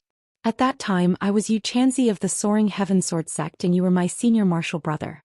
You said that my beauty was unparalleled in the world. You said that you wanted to be with me forever. What about in the past? Do you still remember in the past? I was originally from the Qin nation and was born a woman. It was you who saw me, liked me and brought me to the Freemasonry. Until now, senior martial brother, do you still remember what I looked like at that time? Don't you? Li Shan stood up with the support of the tree. You only remember that I'm Tan Liangzhu. What did you see me say just now? Haven't seen you for many years? You almost forgot my Daoist name? What about the words you said in the past? You had a great life in the Xianxia Grotto heaven and fell in love with that Ling Kongzi. You actually forgot my Daoist name. He wanted to continue but he spat out another mouthful of blood and stopped talking. Kun Wuzi's face became more and more bitter.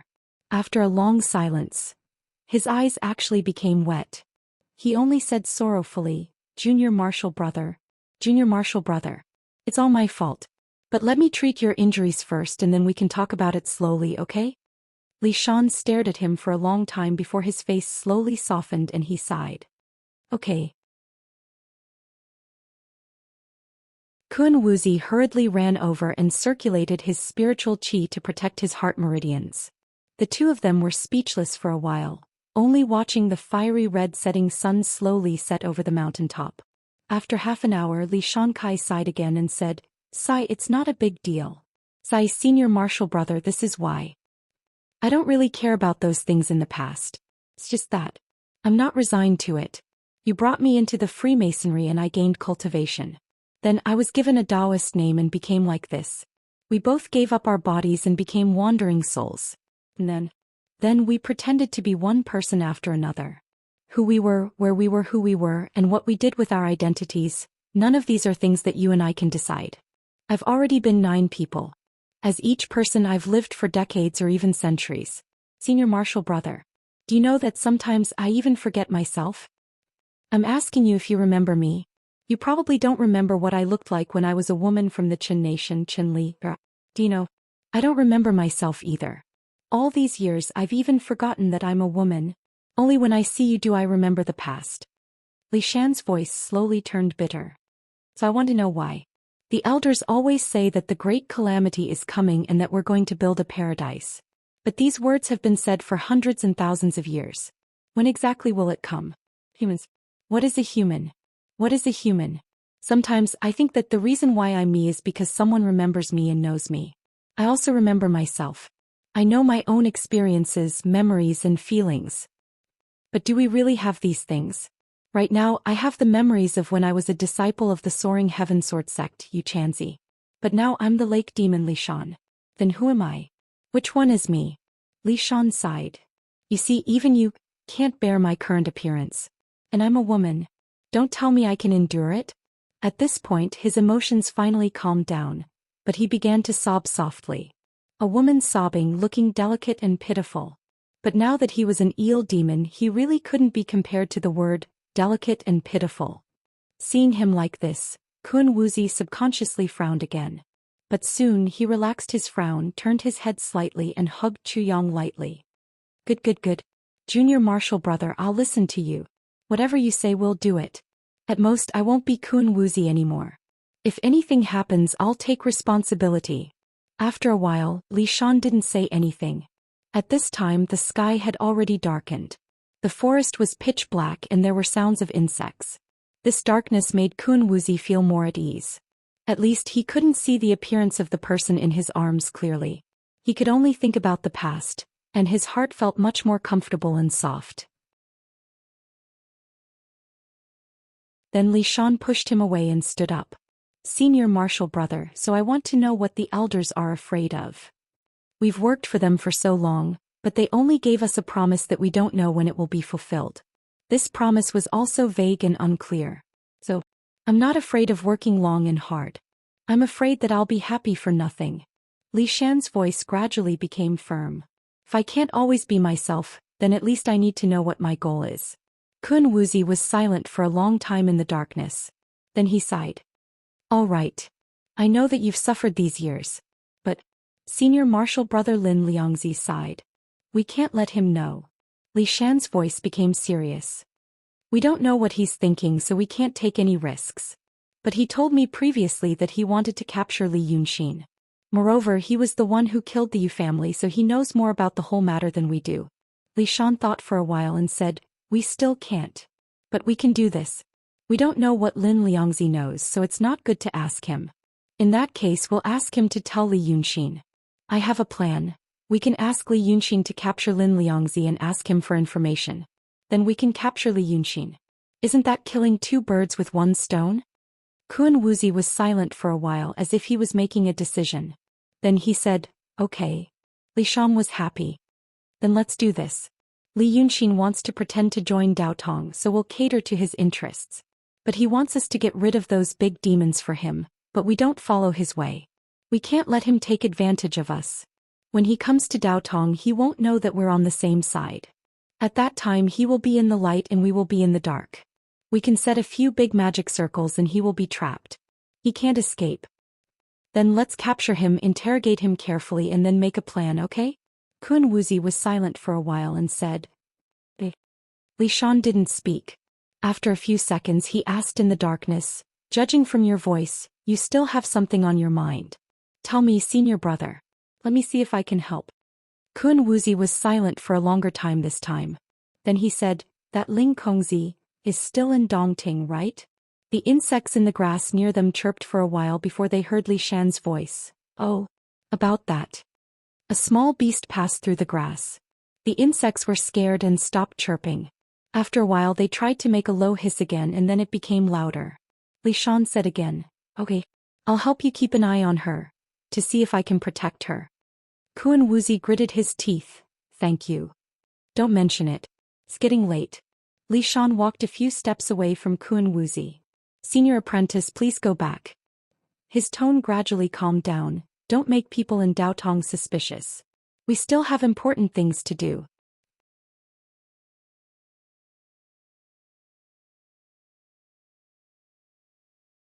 Chapter 252. What happens in the next 2 days is within Li Shan's expectation.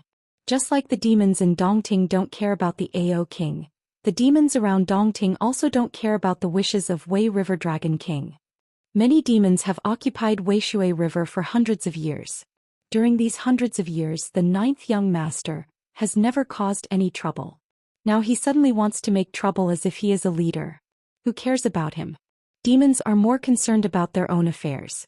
Compared with *T like the war between monsters and Daoists, the world's catastrophe and destroying them one by one, they are more concerned about whether their territory will be targeted, whether their position is secure, where they can catch people to eat, and whether there are disciples of Daotong walking around nearby.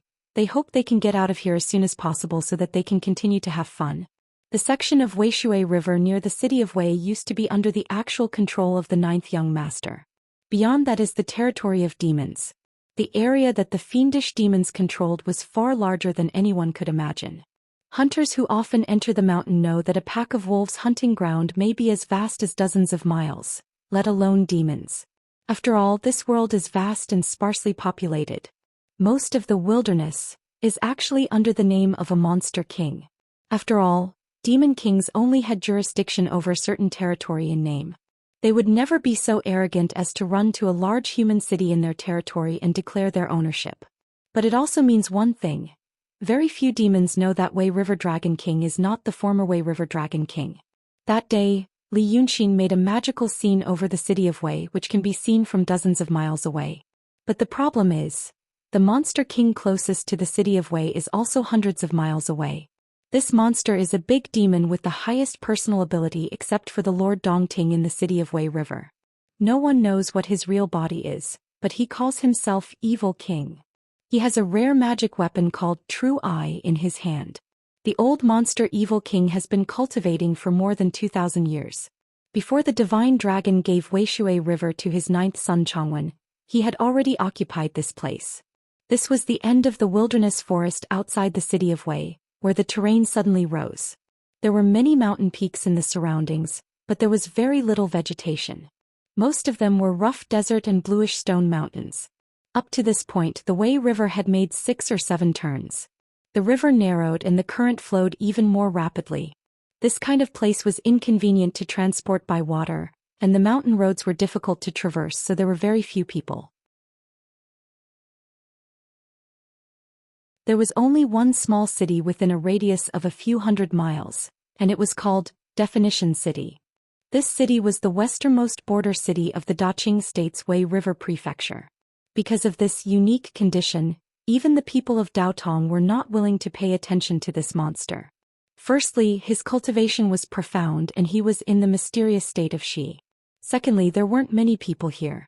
As long as this demon didn't eat all the people in the city, who would be willing to go to war for him? In truth, when Kun Wuxia and the others came to Weiqing City, they only moved around the periphery of the city because they were afraid of the Evil King. When Wei River was assigned to the 9th young master in name, Evil King didn't care at all. He was a great monster in the real state. If there was anything that he was afraid of, it would be Shinryu. Other people such as Dragon Son came to his territory to fight with him. What could they gain? Fortunately, the ninth young master was tactful. He didn't dare to come and look for trouble and only stayed near the city of Wei. Evil King knew that it was because there was a more terrifying monster, Lord Dongting, in Dongting. Even the place where Dragon Son was staying was surrounded by strong enemies, not to mention something that was hundreds of miles away. Therefore, when he got the message from the Dongting water tribe sent by Li Yunxin, Evil King laughed and tore the messenger into pieces. Then he said to the demon general beside him, "What a good way, River Dragon King, he. For the sake of Shinryu, we showed him some respect and didn't make things difficult for him. But he wanted to command the heroes. Why are you saying such senseless things?" He frowned and looked at a piece of fish skin in his hand as he said, "That fish skin was carried by every little monster who came to deliver the message. There was a letter written by Li Yunxin on it. He did this to prevent the little monster from speaking clearly so that the monster kings could read it. But in this era there were not many people who could read, let alone the monster kings. Evil King had lived for a long time, so he wanted to learn some human knowledge for a while. That was why he could read it and read it clearly. If the lips die, the teeth will be cold, and fortune and misfortune depend on each other. Well." Evil King frowned and looked at Li Yunxin's words. He sighed after a glance as if every word stabbed his heart and made him unhappy. "It's all **T. We have been operating in Stone Forest Mountain and Juku Gorge for 2,000 years. Who dared to come here? Even the Taoist priests of Daotong and the swordsmen of Kenzo had to land and leave when they flew over my territory. No one dared to disrespect me. I think it was Long Jiao who provoked the people of Daotong. Now he wants to get us involved in this mess." There were monster generals around the Evil King, and there were also monster generals around Li Shan in the past. But Evil King was a big monster who had just reached the Xian realm. How could those stupid monster generals around Li Shan compare to him? At this moment, the person talking to him was a woman who called herself Qi Duanjin.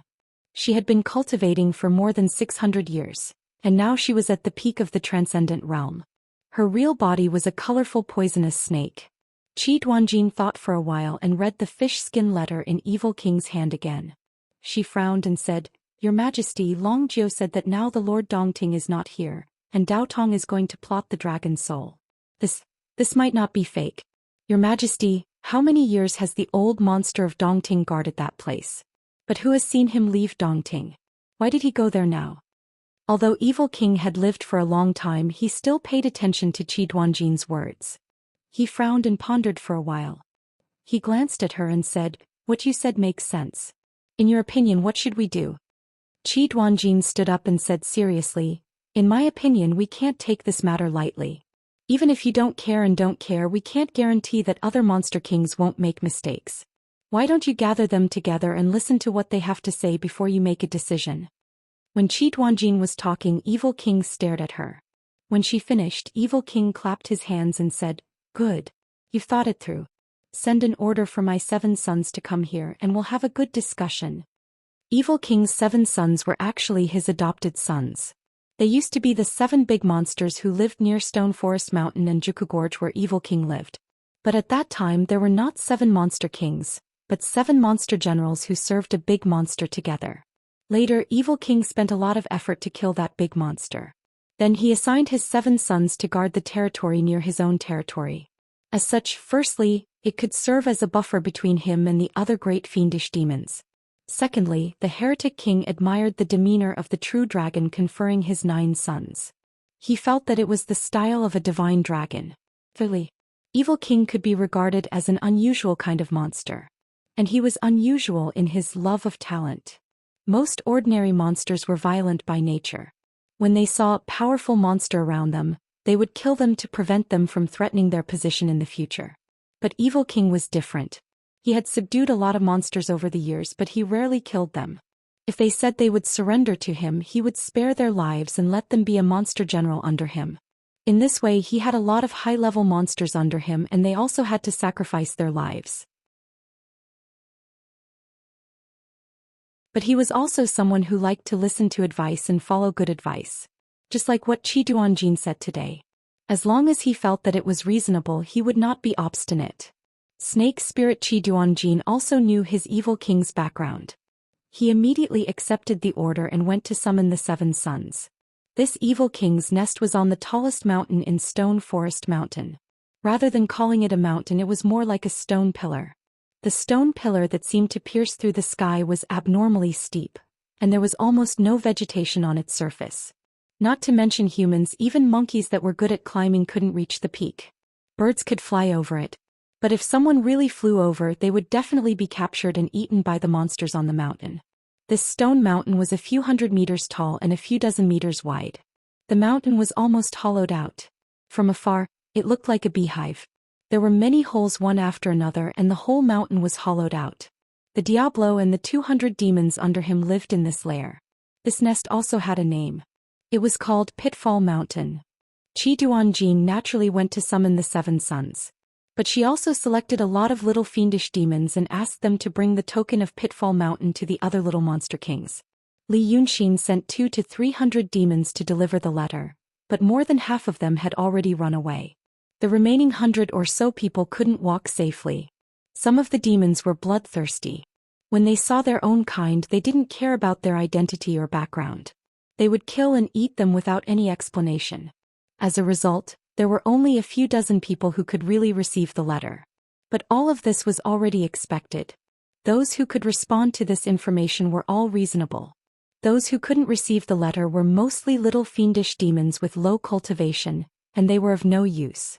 Now that Qi Duanjin also sent people to deliver the letter, it was to gather all the little monster kings who received Li Yunxin's letter, to prevent anyone from running away to meet up with Long Jiao. Evil King's reputation here was far above Long Jiao's. Who dared to disobey him? So Qi Duanjin did something for Li Yunxin. Those little monster kings dared to ignore Long Jiao, but they didn't dare to ignore Evil King. Regardless of whether they knew or not, they all came. 3 days later, the Pitfall Mountain gathered all the little monster kings within thousands of miles from the city of Wei to the Juku Gorge, a total of 150 people. If you looked at it on the map, that section of Wei River looked like a thin line or the stem of a leaf. And the territories ruled by these little monster kings overlapped and formed a huge leaf. It included 5 to 6 prefectures near the city of Wei, which was almost a quarter of the area of the Daqing state. If the demons also had a history book, this was indeed a big event worthy of being recorded in the history books.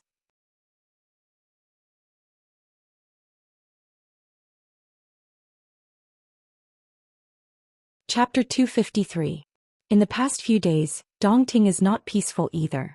However, the turbulence near the Pitting Mountain is not peaceful. In the Dongting there are undercurrents. At first, the Daoists near the city of Wei are busy. But they are not busy dealing with the inhibition of Dongting. Instead, they are busy setting up checkpoints. The checkpoints set up by the Daoists are different from the checkpoints set up by the government in the secular world. The government checkpoints are set up on the road. Only those on the ground are allowed to pass. However, the Daoist checkpoints are set up in the sky. All the passage between the sky and the ground is prohibited. Just like the Daoists in the city of Wei who drew the sun in the sky, many cultivators who have reached the transcendent state and can fly in the sky and write all kinds of spells. These spells have the distinctive characteristics of each cultivator, but they can also cooperate with each other. Thus, a huge three-dimensional restriction that covered the entire space appeared. Although this inhibition is big, it is far from being comparable to the inhibition of Dongting. Even a secular person will only feel a little tightness in the chest when affected by the power of this inhibition. Because this inhibition is not used to restrict people's movement. It is to find a wandering soul. Lin Lizhu and the former Faiyunzi killed Kun Wuzi. However, the cultivators in the advanced mysterious state have some terrible means. Even the Tiangang formation of life and death killed the unprepared Kun Wuzi in an instant with the power of 100,000 ghosts. It seems that there is still a trace of his soul left in him. Of course, he can't let this remnant soul go. This inhibition can't restrain people, but it can be used to find a remnant soul. Kun Wuzi wants to get rid of the trouble as soon as possible to avoid any changes in the future. However, this inhibition is made. He has been looking for it for several days without any result. Kun Wuzi knows that the former Grand Master's realm is unfathomable. However, he was not an ordinary person when he was Faiyunzi. The difference between a Taoist in the true state and a Taoist in the mysterious state can be big or small. Taoists at the peak of the transcendent state can enter the true state and mysterious state. They can practice more powerful spells. This means that the difference between the true state and mysterious state is mostly about the strength of Wakan and the thorough understanding of Taoism. If Li Yunxin explains this, he will say that the true state is a primary school student who doesn't study hard and plays games every day. On the other hand, Mysterious Realm was a primary school student who was attentively listening to the teacher, earnestly revising the lesson, and after the lesson he still had to attend the cram school. But in the end they were just primary school students. Therefore Kun Wuzi roughly knew what kind of method the former leader of the Langya cave abode would use to preserve a trace of his soul. He also knew how fast he could travel in a day and how he could hide. If he didn't know these things, no one would dare to kill a profound realm cultivator of Daotong under the eyes of other cultivators. But he had seen a ghost. He just couldn't find Kun Wuzi's remnant soul. Therefore the newly promoted sect master of Langya Cave Heaven was temporarily attracted by this matter. At this time, Li Shan was busy paying attention to Li Yunxin's whereabouts. Since he had already decided to do something, he had to control all the details. Unfortunately, the original Li Shan wasn't a trusted follower of Li Yunxin. Therefore the only thing he could do was to send many water-kind spirit creatures to hide around Mount June nominally. They were ready to be summoned at any time. But in fact they were paying attention to Li Yunxin's whereabouts. They also knew that Li Yunxin had a way to get out of the inhibition of Dongting. But there were also Taoists guarding there. These two brothers were actually using the tactic of numbers. But the problem was, they were guarding the wrong place. Li Yunxin shook his head. He stood in the corridor of the middle hall of Mount June. In front of him was the cliff of hundreds of meters and the scenery of Dongting. The mountain wind blew through the corridor. The small copper bells hanging on the eaves rang one after another. It was a bit pleasant. I took those lake monsters out of the inhibition that day. When I arrived in the forest, I didn't unlock their 5 senses. I took them out for more than 10 miles before I released them. Otherwise, it wouldn't take so much time to transport 200 or 300 people out.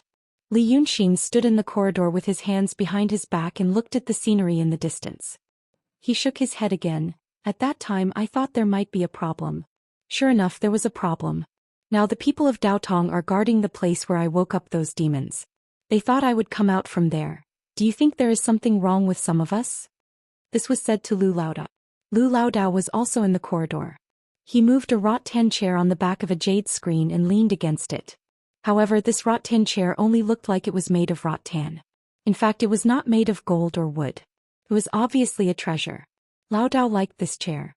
He took it with him everywhere these days. Hong Yangzi sometimes laughed at him. He just smiled and said, "It's good to use the things of immortals." He didn't argue with the little girl, although this little girl might be older than his great-grandmother. At this time Lu Laodao was enjoying the mountain breeze. His thoughts were a little more active. He knew that sometimes when Brother Xian asked him something, it didn't mean that he didn't have a clue. It was just that Brother Xian liked to talk about things with people he could trust. As he talked he would clear his thoughts. As he talked he would have an epiphany. So he squinted his eyes, thought for a moment and said, "Brother Xian, didn't you say it before?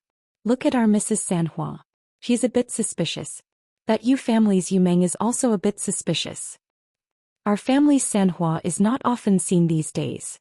But I know she went to the lake to play. You see, she hides her worries but she also likes to play.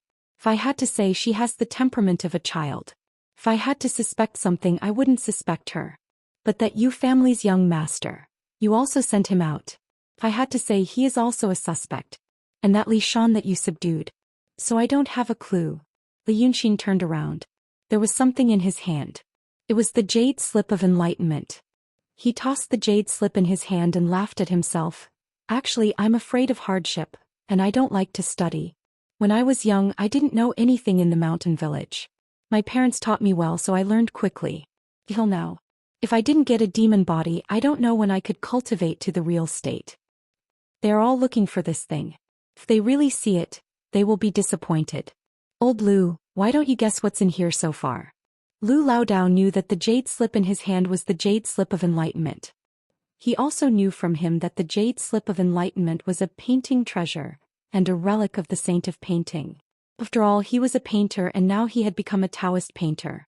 So he didn't dare to show any disrespect to the ancestors' things. When Li Yunxin tossed the treasure in his hand, he couldn't help sitting up straight and staring at it. He was afraid that Brother Xian would accidentally break it. He thought for a while and swallowed. I don't dare to guess, I don't dare to guess. Li Yunxin sighed. So far, the parts one can see are all about cultivation. But it's better to give me a few secret manuals for me to cultivate. Guess what's the method of transforming the soul into the real body, in the truth-telling state? There's only one sentence. You really think it's real? Damn it, who are you fooling? Lu Laodao's face changed. He thought, Brother Xian, how dare you scold the ancestor? But it was not good to say this to Li Yunxin. He could only apologize for Li Yunxin in his heart, afraid that lightning would strike him. Li Yunxin complained. But he still jumped on the railing along the corridor, sat with one leg up and opened the jade slip of enlightenment. After opening it, he began to mumble and read. In Lu Laodao's eyes, he was talking nonsense. Sometimes it would smile strangely as if it understood what was going on. Sometimes he didn't say anything but just frowned. After frowning for a while, he began to scold people to himself, which made Laodao panic. When Li Yunxin was reading, Lu Laodao kept a lookout for him, not letting others see the jade slip. After a whole afternoon, Li Yunxin stood up and sighed. Who are you fooling? Laodao heard him mention the method of transforming the soul into the real body, and knew that he was practicing it. Hearing his unhappy tone, he knew that the progress was not good. So he tried to comfort him. The method that Brother Xian talked about is not the method that Yunzi used in the city of Wei, right? In the city of Wei, when Li Yunxin pretended to be Dragon Sun Hatred, Yunzi used his doppelganger to come out of the treasure mirror of arcane light and talked with Li Yunxin in detail. And Qing Liangzi, who was killed by Li Yunxin, also mentioned that he had fought with the doppelganger of Li Yunxin's parents thousands of miles away. Li Yunxin nodded. Yes, it's that thing. People in the real state can do it. They are already Zhenren. Their souls can be divided into another self temporarily, which is also the real self. But it is difficult to practice and not everyone can do it. I wanted to do this just now, thinking that I could help, but in the end, Li Yunxin looked at the translucent jade script in disgust. What nonsense are you talking about? Lao Dao was afraid that he would start to scold the Grandmaster again, so he hurriedly comforted him. Don't worry, don't worry. Since it is a difficult method to practice, it is always better to take it slow. Brother Xian has a high comprehension and talent. If 1 day is not enough, 2 days is enough. If 2 days is not enough, 3 days is enough. You will eventually succeed. Hearing this, Li Yunxin blinked his eyes and looked at him strangely. Huh? I have already practiced it. Lao Dao didn't react for a moment and was stunned. In just a moment he heard another Li Yunxin said behind him, When did you see me practice a method for more than 2 days? Lao Dao turned his head. It was really another Li Yunxin.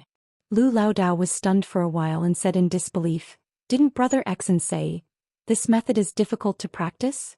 Li Yunxin laughed and spread out his hands. Otherwise, how can I be called a genius? Lao Dao sighed in his heart, thinking that if you are like this, it is easy to lose friends. After another day, Bai Yunxin came to visit. These days she wandered in the lake with her little maid. Those who knew the inside story all guessed that she was going to take the dragon's soul, but they only thought that she hadn't found where the dragon's soul was. Only Li Yunxin knew that it was because of his previous promise, to ask her to cooperate with him to take the dragon's soul away later, so that he would have time to arrange something. And he would settle the marriage that her adoptive father Rock King planned for her as a reward. Apparently, Li Yunxin had gained some confidence in Bai Yunxin after he had caused a few big events near the city of Wei. She actually did as he said. Li Shan watched Bai Yunxin enter the middle hall of Ziwei Palace in Mount Jun. Then he talked with Li Yunxin for a whole night. On the second day, Li Yunxin and Bai Yunxin still didn't show up. Li Shan was a little anxious. He was afraid that Li Yunxin had gone somewhere else out of the inhibition of Dongting. But when he was anxious, he saw Red Lady coming out of the front hall of Ziwei Palace. Red Lady built a small wooden pavilion beside the white beach of Mount Jun to commemorate the time when she and Li Yunxin first met. Later, this wooden pavilion became her place when she was bored. She was the princess of Dongting and now she should be the ruler of Dongting. However, Everyone in Dongting knew that the Lord Dongting didn't care about his daughter very much. He even treated her as an object.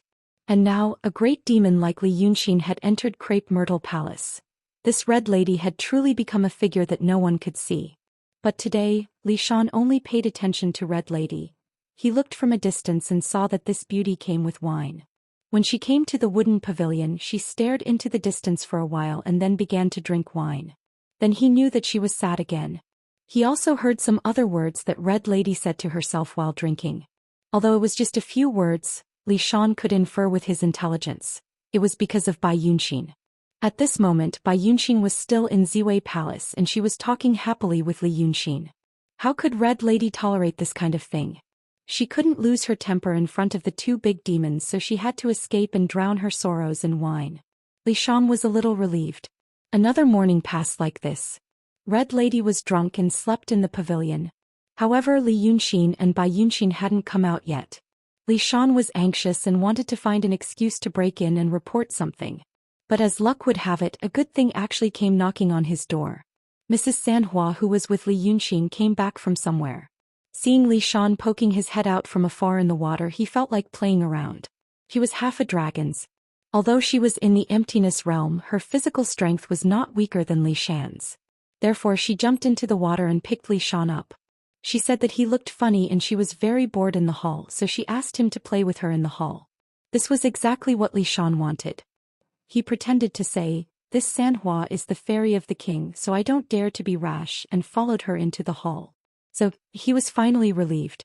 When he entered the hall, he saw that Li Yunxin was still sitting opposite Bai Yunxin.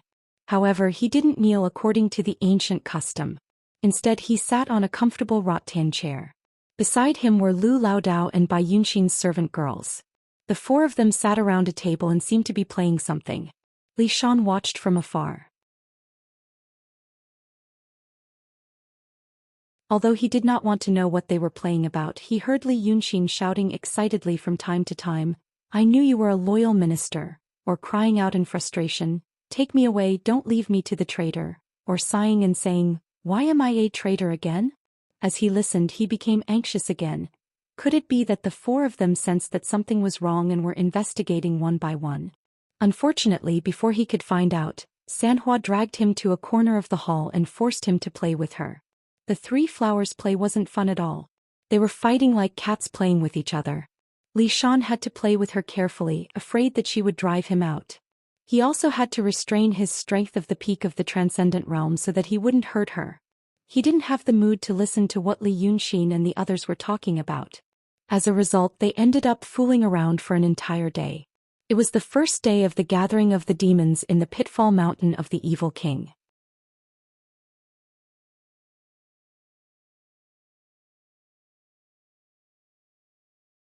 Chapter 254. The Evil King occupied Stone Forest Mountain and Juku Gorge. But in reality his power covered an area of 1,000 li. He was one of the few powerful demons in the Qin Kingdom. Thus the rules here were very strict. The various demon kings who came to attend the meeting could not walk into Pitfall Mountain openly. They had to be interrogated before they could be let in. This interrogation was not about anything else, but to verify his true identity, to see if he was a monster king or someone else in disguise. This was not the evil king's idea but Qidhuan Jin's. She was afraid that Daodong's people would sneak in and cause trouble. The thing she used to interrogate was the evil king's eye of truth. Every fiendish demon in the Pitfall Mountain had seen the appearance of the true eye before. Although the evil king could not let every little demon play with it, he did not view it as a forbidden item. This was because the eye of truth was very big and could only be used to distinguish the real from the fake. However, very few people knew the reason why such an item became the evil king's famous enchanted treasure. That day, Qidhuan Jin was guarding the only entrance of Pitfall Mountain. She sat on a large tiger skin chair. Dozens of demon soldiers surrounded her, checking the identity of the demon kings one by one. The demon kings came one by one and Qidhuan Jin waited quietly. That day the sky near Stone Forest Mountain was clear. Although it was a barren land with no trees in sight, the wide and rough Gobi Desert gave off a sense of heroism. But both Qidhuan Jin and the little demons around her were tired of seeing this scene. So she sat on the large chair and basked in the sun. The little demons also lay or leaned against her, lazily basking in the sun around her. To people who did not know what was going on, it looked like a young woman with a group of children enjoying the happiness of a family. When the demon king came from afar, the little demons jumped up in high spirits. If it was a big demon, it was fine. But if it was a small demon king, they would rush up and search him. Although it was a body search, it was actually a search. They took everything they wanted and then called Qidhuanjin for questioning. The small demon kings were afraid of the evil king's power and did not dare to argue with the demon soldiers. They all swallowed their anger. When his body was searched clean, he walked in front of Qidhuanjin. At this time he began to use the true eye to verify his identity. The true eye was very large, at least 6 feet long and 3 feet wide. When it stood up, it was taller than a person. It looked like a huge iron plate, but it was indeed an iron plate. The evil king used 2 pieces of iron plates as a shell to wrap up the treasure inside. But there was a small hole in the iron plate, about the size of a thumb, revealing a black dot. Anyone who had a rough understanding of literature would think that the black dot was actually an ink dot. But the eye, in the name of the true eye, magic treasure, referred to this thing. The demon king came in front of Qidhuanjin and told him to look at the iron plate, the black dot on the iron plate. Then he asked him what he saw. If the answer was correct, it would be the real body, and if the answer was wrong, it would be a fake. However, a total of 63 demon kings had come today, and no one had impersonated them yet. And it was difficult for those demon kings to realize that this was the famous magic treasure of the evil king, who would casually take out a magic treasure and stick it on the ground. It was not until noon that he saw another person walking over from afar. This person looked like a scholar, and he was dressed in white. He walked at the end of the horizon where the heat waves were rising, and his figure became distorted because of the distorted air. Great demon kings brought their demon generals when they came to the meeting, and only the unranked little demon kings came alone. And looking at his attire, it was obvious that he was used to interacting with people. Great demon kings who lived in the mountains and wilderness would not dress like this. They were more wild and rough. This wild and rough included, but was not limited to, using human bones as decoration, being naked and wearing all kinds of oil paint. But for him to dress like this, it meant that he was close to a human town. If he was close and was not killed by a Daoist priest or a swordsman, he was either so strong that the other party could do nothing about it, or he was dutifully a good person. The demon soldiers generally believed that this person belonged to the latter. It also meant that he would have many good things on him. Human things were relatively rare. There was only one defined city near the Stone Forest Mountain. The people and things in that city were enjoyed by the evil king, and they did not have such luck. So they jumped up and rubbed their palms, preparing to plunder some benefits from him. When this person walked closer unhurriedly, 7th Duanjin raised his eyelids and looked at him. But after looking at him, he was slightly stunned, then he sat up straight and stared at him carefully. The demon soldiers also saw him clearly, and they were all stunned. Because this demon king was really strange. He looked too much like a human. The more powerful a demon was, the more they looked like a human when they turned into a human. This was not very strange. But what was even stranger about this person was that not only did he look like a human, he was also very beautiful. Even in a human town, he could be called a real handsome man, right? Among the fiendish demons, this was indeed extremely rare. He stepped on the gravel and walked closer, then cupped his hands and smiled at the group of demons. I am here to attend the meeting. Hearing him speak, he actually looked more like a human. The group of demons was stunned by him. After a while, someone asked him angrily, "Which mountain's demon king are you from? How come I have never seen you before?"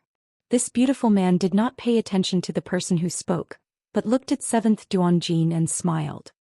"I am from the Water Tribe. I used to live near Dongting, and I also have some soldiers under my command. A few days ago I went out because of some matters, but I didn't expect that Dongting would be sealed and I couldn't return home. I heard that the evil king was holding a meeting here, so I came to see if I could get a job. Oh, when I was in Dongting, they all called me the romantic jade-faced little silver dragon." Hearing his name, the demon soldiers looked at each other, not knowing what it meant. But 7th Duanjin laughed. "Your name is quite appropriate. You really look like a romantic talent." After thinking for a while, he said, "Although you are not the local demon king, your cultivation level is not low. I like you so I'll let you in. But after entering Pitfall Mountain you can't walk around randomly in case you get caught. This romantic jade-faced little silver dragon quickly clasped his hands in thanks. Thank you, fairy sister. My cultivation level is not high, but I have reached the stage of turning nothingness into reality. I will definitely not disappoint, sister. The demon soldiers originally wanted to charge forward, but seeing the current situation, it was not good to do so. They all knew that 7th Duanjin liked handsome men. But which handsome man they had seen before could compare to this little silver dragon? 7th Duanjin smiled as he received his compliment, then pointed at the large metal plate beside him. Come look at this. This little silver dragon took a few steps closer to take a look, asking curiously, what is this? 7th Duanjin still smiled at him. Come look at the hole on the metal plate, what do you see inside? The person who came found the hole and his expression became serious. He carefully looked at it for a while. After 5 or 6 breaths of time he turned his head to look at 7th Duanjin. I see an eye. 7th Duanjin stared at him asking, what kind of eye? This romantic jade-faced little silver dragon thought for a while, then said, from a rough look it looks like a cat's eye. But looking at the ferocious expression in its eyes, it doesn't seem like a cat's.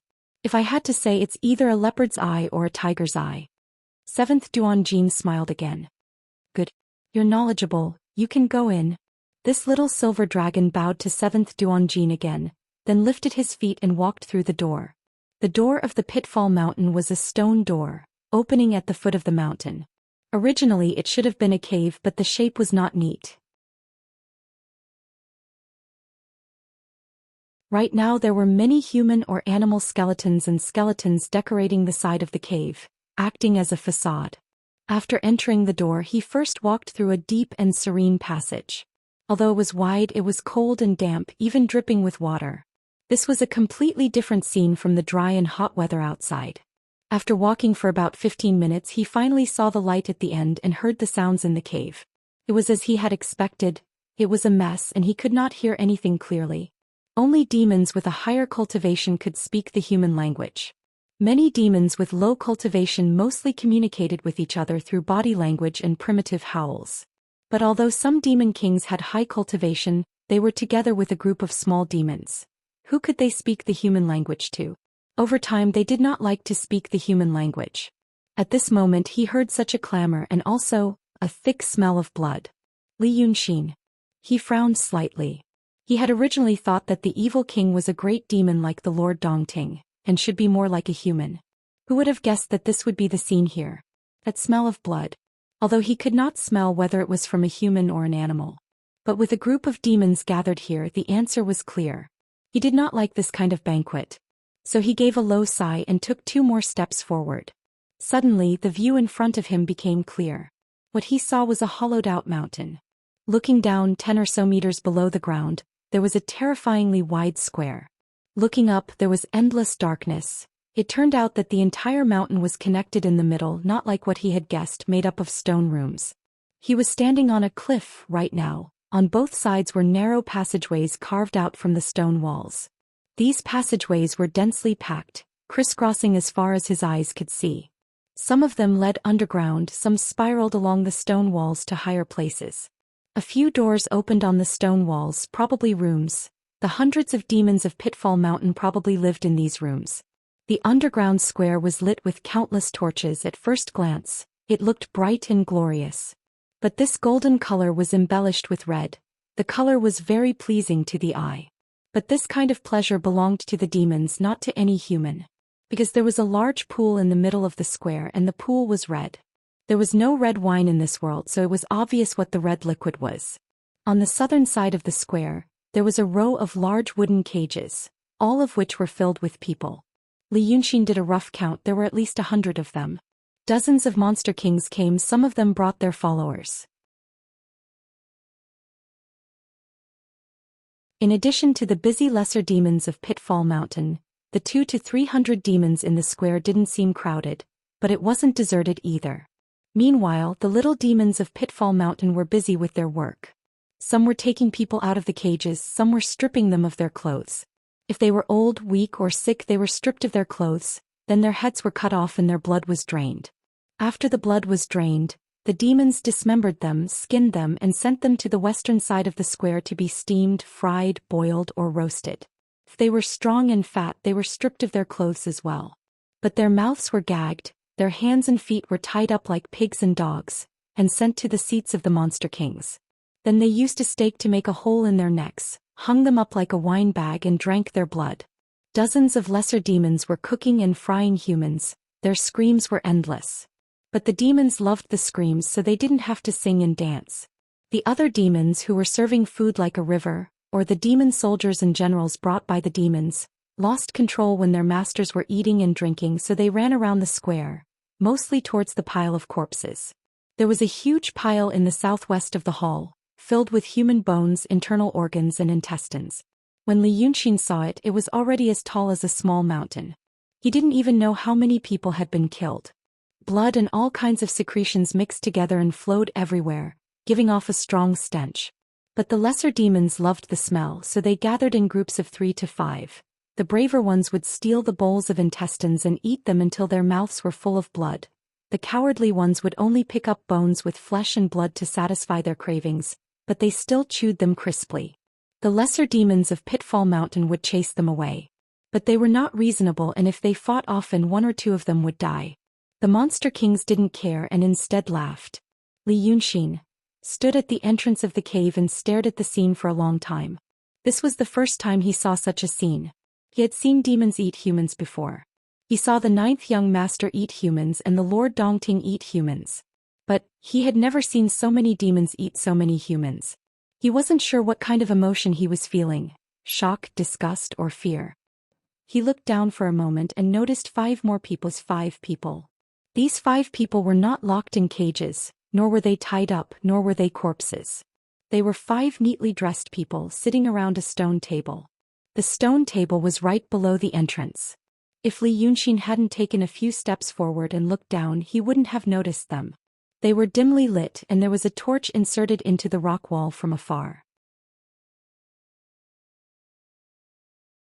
There were many wine jars here, some taller than a person. These wine jars were lined up, and there were nearly 100 of them, forming a wall.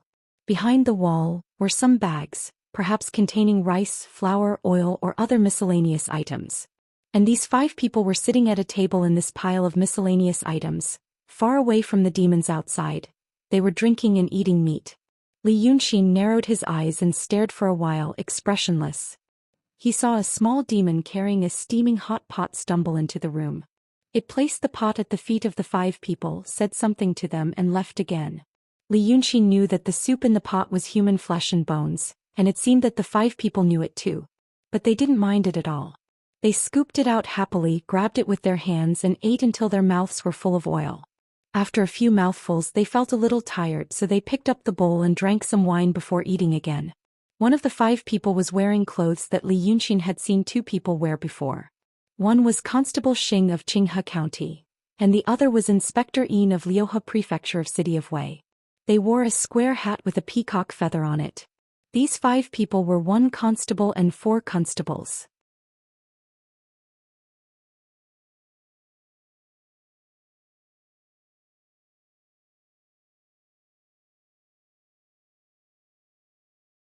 Let's not talk about me. Yamajun has been ignoring me for a long time. Why did he suddenly jump out and look for me? If it wasn't urgent, they could talk about it later. I'm about to make a big scoop. The smile on Bai Yanjun's face gradually faded. His black eyes occupied his entire eye sockets, looking like 2 black holes. He stared at Li Yunxin for a long time before he let out a cold laugh. What's the matter? Hey, you little fellow, you have a lot of skill and a lot of guts. What kind of person's soul do you dare to take it? Li Yunxin was stunned for a moment before he said, "Oh, you mean him." At this point, 2 strange-looking demons walked over from the entrance with their arms around each other's shoulders. Li Yunxin kept his mouth shut and stood leaning against the wall. The 2 demons had already smelled blood and were in no mood to pay attention to him. They didn't even bother to look at him and hurriedly jumped down from the cliff.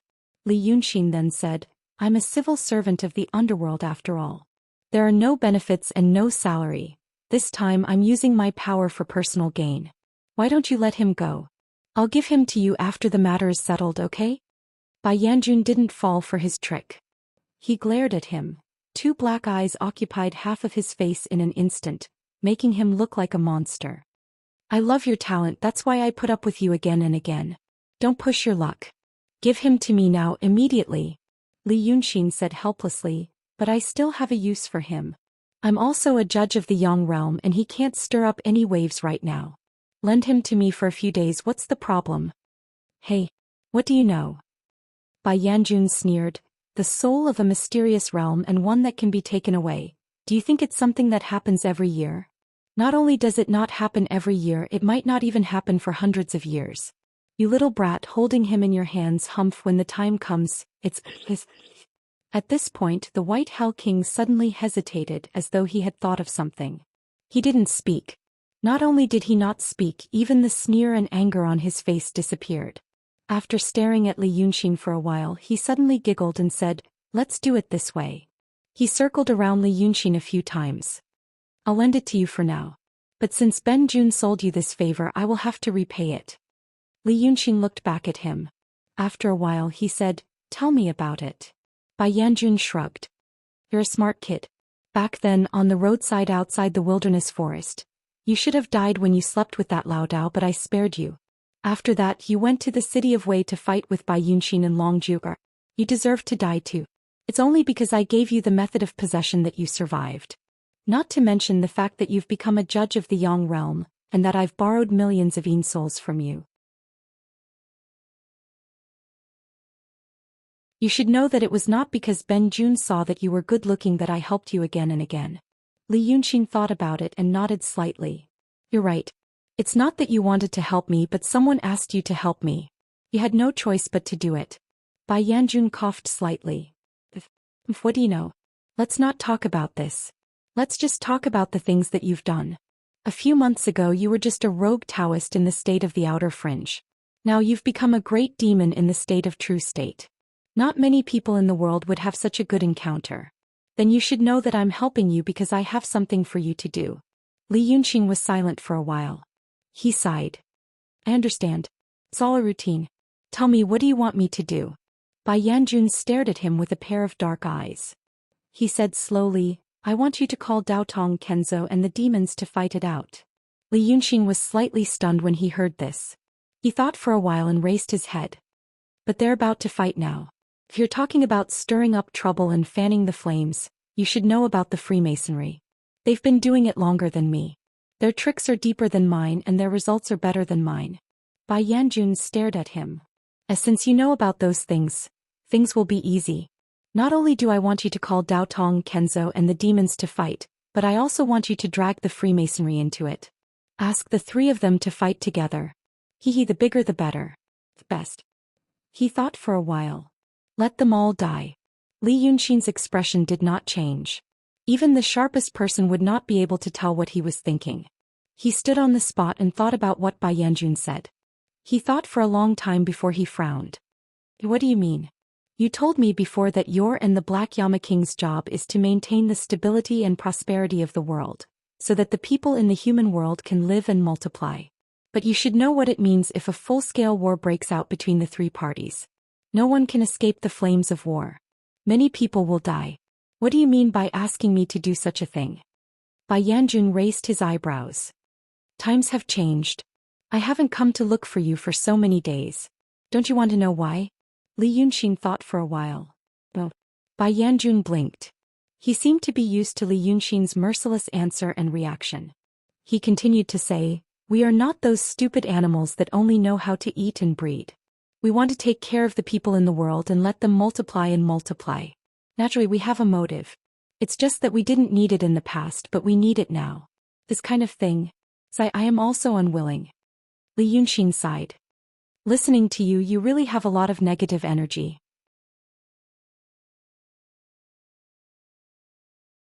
Every time, it would wear away the little bit of hope and vision I had for the world. Then tell me, why do you want to do this? Why do you want to do this?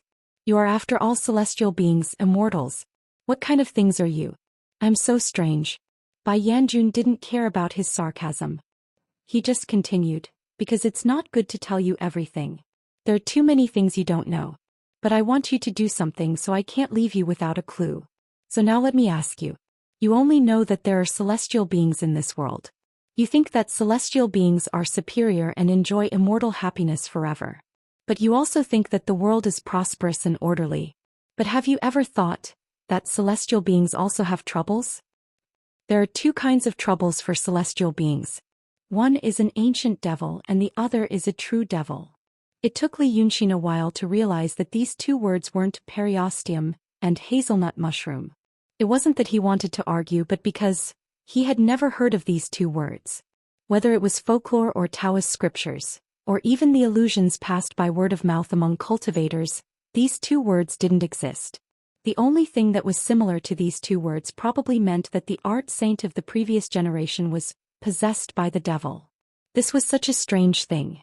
Even the cultivators who claimed to know most of the world's secrets were so unfamiliar with these two words. This really piqued his interest. He frowned and asked, "An ancient devil and a true devil. What do you mean?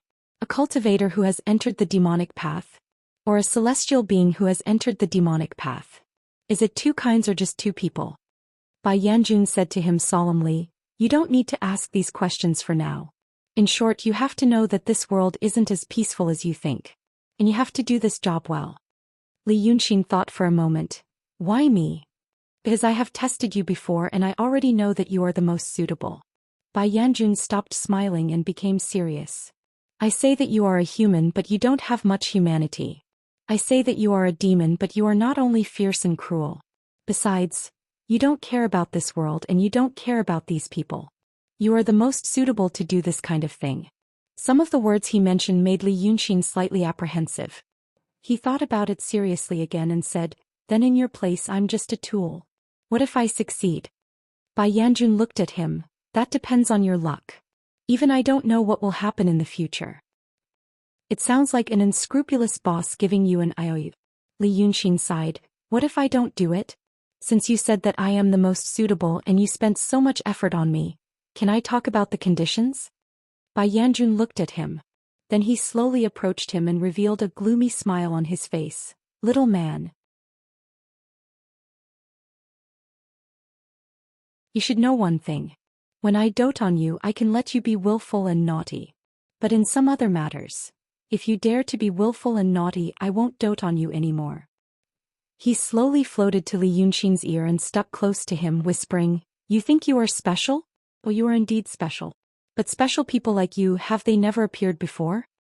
If you don't listen, Ben Jun will wait for another few hundred or 1,000 years and then wait for someone like you." After saying this, he suddenly retreated, returning to the darkness in the sky. He stared at Li Yunxin and smiled miserably. "Do your work well. I will not urge you, but you must do your work well. I will watch you." Then he disappeared. And Li Yunxin stood in the same place, blinking his eyes quickly several times. Should not have misunderstood, right? For the first time in his life he doubted his ability to understand. He recalled the last few sentences of Bai Yanjun over and over again, trying to analyze them from other angles. But after trying a few times he realized, it should be the meaning that he understood. He knew that he was a traveler. When he slowly came back to his senses, he felt a slight chill on his back. He was sweating just now and now the wind was blowing. Li Yunxin stood in the same place for a while, then let out a long and gentle sigh. Then he walked to the side and stood against the rock wall, hiding himself in the darkness to think about some things. Today Bai Yanjun was not his usual self, actually threatening him with such a tyrannical attitude. He thought that he would give in. Of course he would give in. What a joke, that was the Yama King. If not for the lack of nutrition factors like attitude, what he wanted him to do was exactly what he wanted to do. It was just that the path had to be changed a little, the method had to be adjusted, and the vision had to be broadened.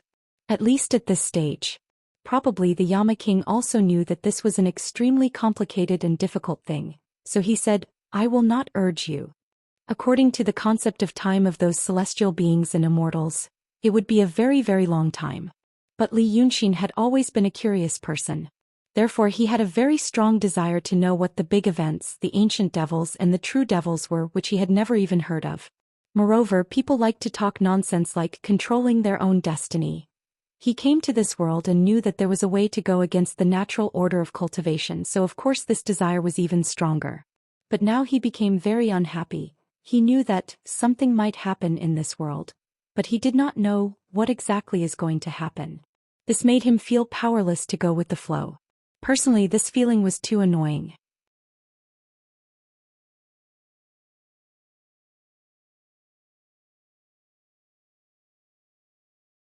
Chapter 256. Therefore he closed his eyes and pondered in the demon's cave, beside the blood feast of human flesh. He needed to change the strategy that he had been thinking about every day. But this change could not be done overnight. Things happened so suddenly that he had to make every second count. Li Yunxin knew that he had been carefully walking on a tightrope that traversed the cliff. On one side of the tightrope was the Daotong Kenzo, and on the other side was the heterodox demon. On the tightrope he could see the blue sky and white clouds. But once something went wrong, coupled with a little bad luck, he would fall into the abyss of eternal damnation. In the past he had more or less placed his hopes on Bai Yanjun's special care for him. But now he realized that the other's care must have something to ask of him. And he knew that he was not the only one. What Bai Yanjun said to him meant that there were others who had done the same thing and received the same care but failed. He was not the only one. He had to prove his worth so that he could exchange for a greater value. Damn it. Li Yunxin sighed. He heard footsteps. The footsteps echoed in the long cavern. They were relatively light. Of course, this relatively light was relative to the ordinary monster kings. His own footsteps were also in the relatively light category. Most monster kings were tall and strong. Even if they were not, they would try their best to eat until they were fat. Perhaps this was the primal instinct of wild beasts.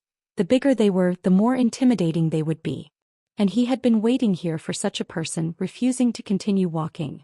Monster kings did not care about inner qualities or talent. Compared to them he was small, so it was hard to feel close to them.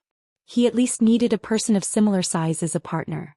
Such a person would definitely be laughed at. And this kind of ridicule could shorten the distance between two people in a short time. He was the one who liked to trick people. So he looked up and saw a person of the same size as him. People in this world were generally short. In his eyes, the average adult male in the city of Wei was about 165 centimeters tall, and the average female was about 155 centimeters tall. This was because the city of Wei was a big city in the world and the standard of living was much better. This was a very normal phenomenon. People at this time were short of food and clothing, and they gave birth at an early age. It would be a miracle if she had developed well.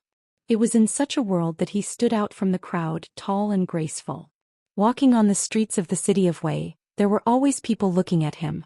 However, his physique wasn't considered outstanding among the demons, and could only be considered tall and straight among the cultivators of Daotong and Kenzo. Demons were transformed from beasts, so they always pursued tall and big bodies. On the other hand, cultivators lived in luxury and cultivated their bodies all year round, so it would be strange if they didn't develop well. However, the demon king walking over was similar to him but slightly wider. His body was rippling with muscles. This demon monarch was dressed in purple, but his upper body only covered his chest and back, revealing a pair of arms with blue veins. The crotch area of his lower body was covered with pink silk, and below that was a pair of short purple pants. I don't know where he got his hands on some silk and brocade, but he didn't care what color or shape they were and just put them on himself. However, this demon monarch had a pair of big black eyes. When he walked, he looked left and right like a child. Li Yunxin was secretly watching him. The demon king walked to the end of the cliff at the cave entrance, stopped and looked down. When he saw the scene in the hall and smelled blood, he frowned. He didn't like this scene. He didn't like the smell either. This made Li Yunxin slightly surprised. There were demons that didn't like blood? So he stood up and walked out of the shadows. I don't like the smell either. The purple-clothed demon monarch obviously didn't get hit on often. Hearing this, he seemed to be surprised. He first looked at Li Yunxin, then looked left and right. Seeing that there was no one around, he knew that the other party was indeed talking to him. So he blinked his eyes, slightly opened his mouth and said, "Ah." This reaction caused Li Yunxin to be slightly stunned in her heart. This was normal for a secular person. He didn't see much of the world and was timid and shy. Suddenly seeing a stranger talking to him, he nervously blinked his eyes. He opened his mouth slightly, unconsciously revealing his nervousness and surprise. His slightly lengthened middle finger meant that this guy was usually a timid person. But the problem was, This was a Motherf *** King Demon Monarch. But he still maintained his composure and walked 3 steps forward, smiling and cupping his hands. I'm flowing jade-faced little silver dragon. I came from Dongting to attend the meeting. How should I address this demon monarch? This demon monarch still didn't speak. He stared at Li Yunxin with wide eyes, nervously widening his nostrils, and his face flushed. After a long while he squeezed out a sentence from his throat. I'm old 7. Li Yunxin slightly narrowed his eyes, thought for a while and then smiled. Old 7. Are you the 7th of the evil king's adopted sons? Li Yunxin's tone was gentle, his expression was gentle, and his appearance was even gentler. So this demon monarch who called himself Old 7 slowly calmed down. After calming down, his speech was much smoother, but he was still shy. Yes.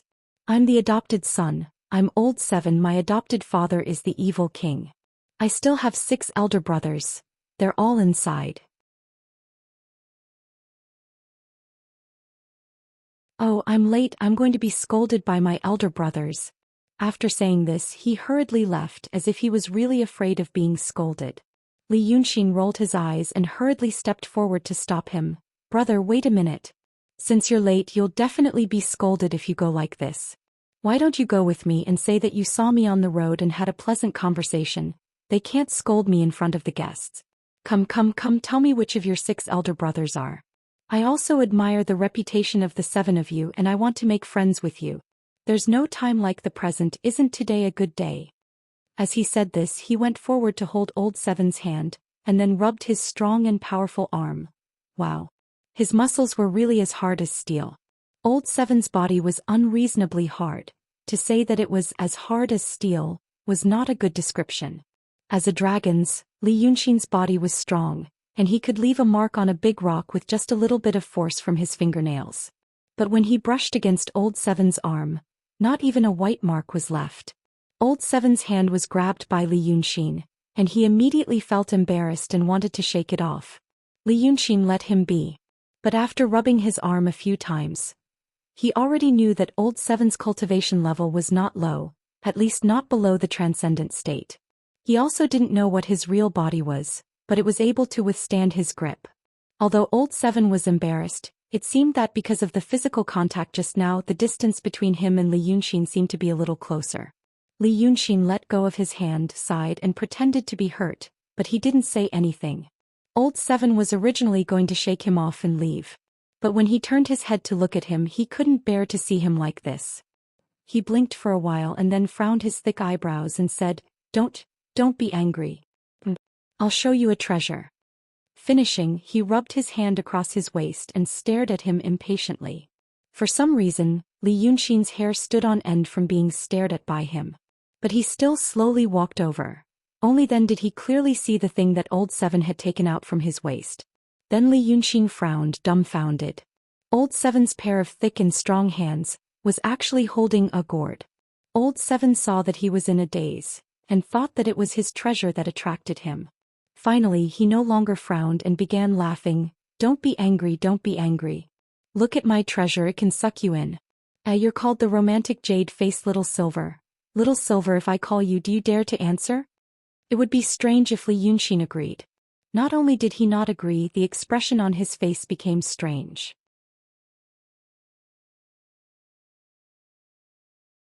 He took a step back and carefully examined Old 7 from top to bottom. Then his expression became even more strange and he suddenly asked, Old 7, your big brother. Is he very strong?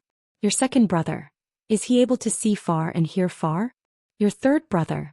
Is he like a copper head and iron arms? Your fourth brother. Is he able to breathe fire? Old 7 did not take his question seriously and was slightly taken aback. How do you know about this? Then after thinking for a while, he cheerfully nodded his head. Could it be that you're a friend of one of my brothers? Most of the demons had innate abilities. This ability could often be used as a trump card, and would not be easily revealed to the outside world. But the 7 adopted sons of the evil king were also great demons, so it was not strange for them to know about this. After all, they would often fight and it would be seen by others. Because of this, when Li Yunxin said this, Old 7 felt that perhaps he was acquainted with his brothers in the past. But after saying this, he discovered that Li Yunxin's expression became even more strange. This demon king who called himself Old Seven had never seen such a complicated expression on anyone's face. After a long while, Li Yunxin finally let out a light breath. How could there be such an honor? I've only heard a friend mention it before. I say, Old Seven, one more question. Do you know who the previous one was? If Lao Qi was a clever person, he would probably know what Li Yunxin was asking about. But he looked like a muscular demon, but in fact he was a simple-minded demon. Because of this, Li Yunxin's words caused him to be at a loss, and he could only open his mouth. Ah. Li Yunxin sighed in his heart and decided to temporarily change the topic. But suddenly a voice came to his ears. The previous one you mentioned, are you referring to the great demon that was defeated and killed by my adopted father? This was a thick and deep bass voice. It immediately made people think of broad shoulders, a steely chin, rock-like muscles, and other elements of male hormones that were off the charts. Li Yunxin immediately turned his head, but there was no one next to him. So he knew that the other party had used some kind of secret voice transmission type of magical power. This Old Seven spoke and acted like an ordinary person. The voice that came to his ears sounded serious, and did not have the viciousness or ruthlessness of ordinary demons. Adding on the adopted father in his words, Li Yunxin knew that it should be one of the older brothers of Old Seven. Perhaps the method of secret voice transmission was rare among the demons, but it was not difficult for cultivators. Li Yunxin smiled, his lips moving slightly as he said soundlessly, "It sounds like this is Old Seven's second brother. I am the flowing jade-faced little silver. I came here today with the intention of making friends with everyone."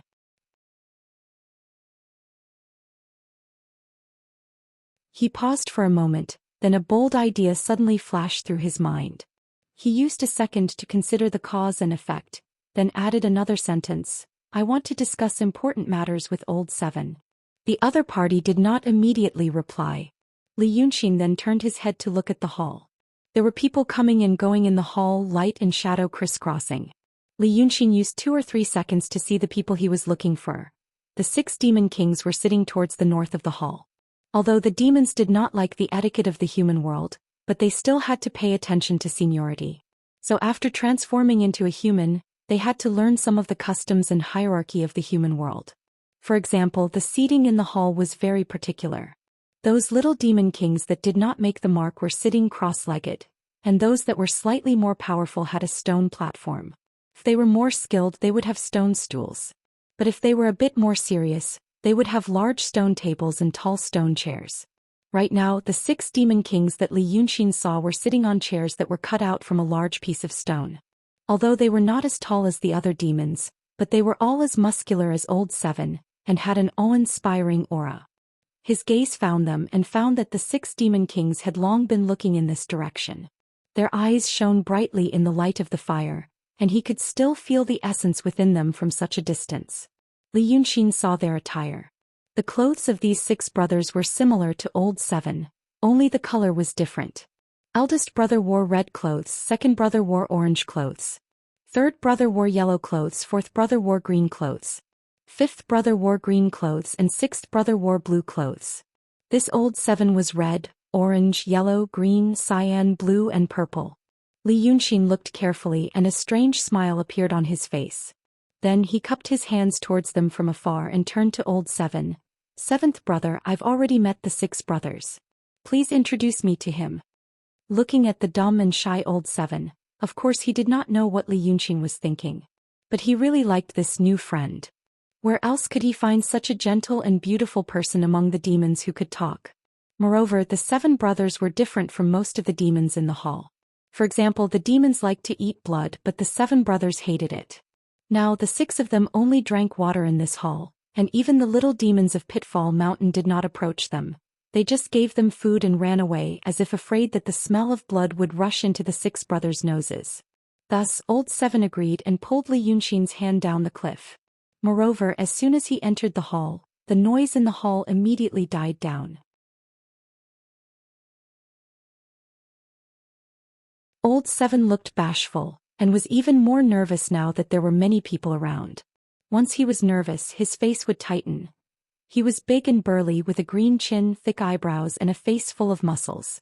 No matter what the reason was, when he tightened his face it was scary to look at. And he was one of the evil king's adopted sons. The demons in the hall made way for him. They looked at Li Yunxin and then looked at the gourd on Old Seven's waist, and knew that it was also a rare magic weapon. The two of them went straight to the north of the hall. After they left, the demons went back to their own business. Their thoughts were always less than humans. When Li Yunxin and Old Seven got closer, they saw the orange-robed Yao King stand up, tightly pursed his lips and stared at Li Yunxin. Old Seven was slightly frightened by his brother's gaze, and was afraid of being scolded. Li Yunxin knew that it was not directed at him. He patted Old Seven's shoulder and walked over. He walked in front of Old Six until he was in front of second brother. However, the expression on his face had changed. If it was a worldly person who had experienced many things in the world, it was not difficult for them to understand what Li Yunxin's expression meant. He frowned slightly, narrowed his eyes and slightly opened his mouth. His gaze swept past the monster kings one by one, but he was sure that every single one of them was carefully sizing them up. When he slowly walked over, he would even shake his head in an almost imperceptible manner and sigh a few times. When he walked in front of second brother and looked away from Old Seven, his chest rose and fell rapidly and he closed his eyes, and then calmed down. Then he looked at second brother with a loving gaze and sighed. "You're so strong now." This second brother was known for his clairvoyant and clairaudient skills. Previously, when he heard Li Yunxin talking to his seventh brother on the cliff, he was suspicious, so he invited Li Yunxin here. When he saw Li Yunxin, he felt that Li Yunxin was unfamiliar and strange. As a result, his vigilance increased. But who would have guessed that this fellow would suddenly act like this and use such an expression to stand in front of him and say such words? Second brother was taken aback. The 6 Yao Kings subconsciously looked at each other. In the words of the human world, it was looking at each other. Because the attitude of this flirtatious jade-faced little silver dragon was like an old man in the human world who had been separated from his children and grandchildren for a long time. After many years, when he returned home and saw that his children and grandchildren had all grown up, but did not recognize him, his heart was filled with pain and pity but also a bit of relief. Together with that, "You're so strong now," the 6 were somewhat dumbfounded. They did not know where this little silver dragon came from. The second brother was stunned for a moment before he frowned. He knew that this person might not be ordinary. He had asked about that person before. His seventh brother was young and did not understand, but the 6 of them understood. The person that little silver dragon spoke of was the great demon that was defeated by the evil king a long time ago. As for the 7 of them, they were previously the subordinates of that great demon. As for how he became the adopted son of the evil king, and why he was willing to be his adopted son, the story was much more complicated. Therefore he looked at Li Yunxin, hesitated slightly, then said in a low voice, "Who exactly are you? The things that you ask are not good to ask here." Then he raised his head and looked around, then added, "My adoptive father is not willing to hear such words." But this little silver dragon did not seem to care about the evil king at all. He lightly shook his head. "You 7 children, do you still remember his name? Now that you're here, you don't even dare to mention his name?" The demon king being called a child should have made him furious. If it were any other demon, they would be even more furious. Their brains were too lazy to think. But these 6 people seemed to be those rare intelligent people that Li Yunxin loved dearly. First they were stunned, then silent. Then the expression on second brother's face became more and more gentle. But within this gentleness, there was an obvious pretense of anger and indifference in Li Yunxin's eyes. Snorting coldly, "What is there to be afraid to mention? Us 7 brothers used to be the great demon of the mysterious realm, known as Old Demon Fu Lu. So what if we say it?"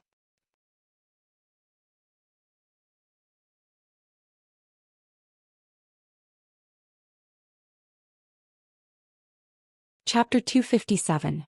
Li Yunxin's expression paused on his face for a while. In other words, it was sluggish. But this was not a pretense. Such an expression in the eyes of the second brother was, this little silver dragon did not expect that he would really dare to say it. But only Li Yunxin himself knew why it was like this. After a moment of sluggishness, he lightly exhaled, the expression on his face relaxing. "So it was like this. he said to himself in an extremely soft voice. When he saw the seventh brother at the entrance of the cave, he felt that he was familiar. After talking with him for a while, he had already come to a conclusion. And saying all this now was just to prove, fuck. This really was the 7 Calabash brothers. In this world there was only one person who would have such a bad taste. And there was only one person who was highly similar to what he knew.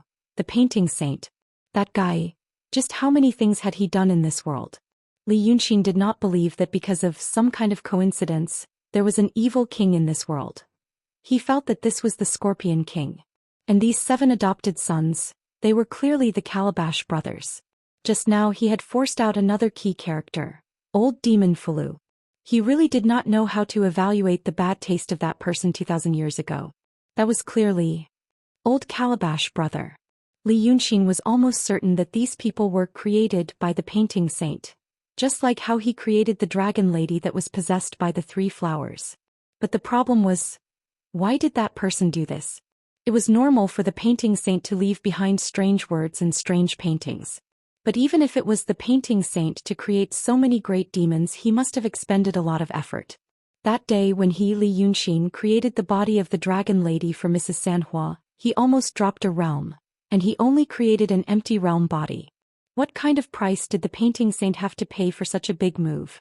But in reality there was another explanation. Most of the time, Li Yunxin would say some absurd things. Previously, when he was imparting life experience to a group of unruly Daoists in Wei City's Jade Flower Pavilion, he said, Gu Nala Black Demon Immortal. Later on he called himself Tang Xuanzong, and later on he said that he was some flirtatious jade-faced little lewd dragon. He often spoke words that the people of this world did not understand. In addition to the reason that his psychological defense mechanism did not want him to completely expose his heart to the world, it was also because he was releasing information. It was like the scent released by a beast when it was in heat could be smelled by the opposite sex from more than 10 kilometers away, and then thousands of troops would come to meet it. He was the same. He knew there were others like him in the world. If there were any of his kind in the world who had heard any of these strange things he uttered, they would have been aware of his existence. He wanted to find them. Perhaps some people would hide themselves if they were in the same situation as him. He and the enemy were both in the dark, waiting for the right time to expose the enemy or himself before making a decision. But the problem was that not everyone in the world liked this kind of style. For Li Yunxin, he preferred to see both sides bare their fangs and claws, and then have a thrilling battle. He didn't want to wait. He wanted to find friends or enemies. He wanted to attack. But now, the art saint seemed to have the same view and attitude as him. That saint left clues everywhere in this world that only certain people could understand. In the eyes of the natives of this world, there was nothing special. However, once people like Li Yunxin saw it, it was like a torch in the dark, extremely bright and dazzling. The problem was, who did the art saint want to show it to? Why did he create such a group of demons in this place? But these were not questions that he could figure out at the moment.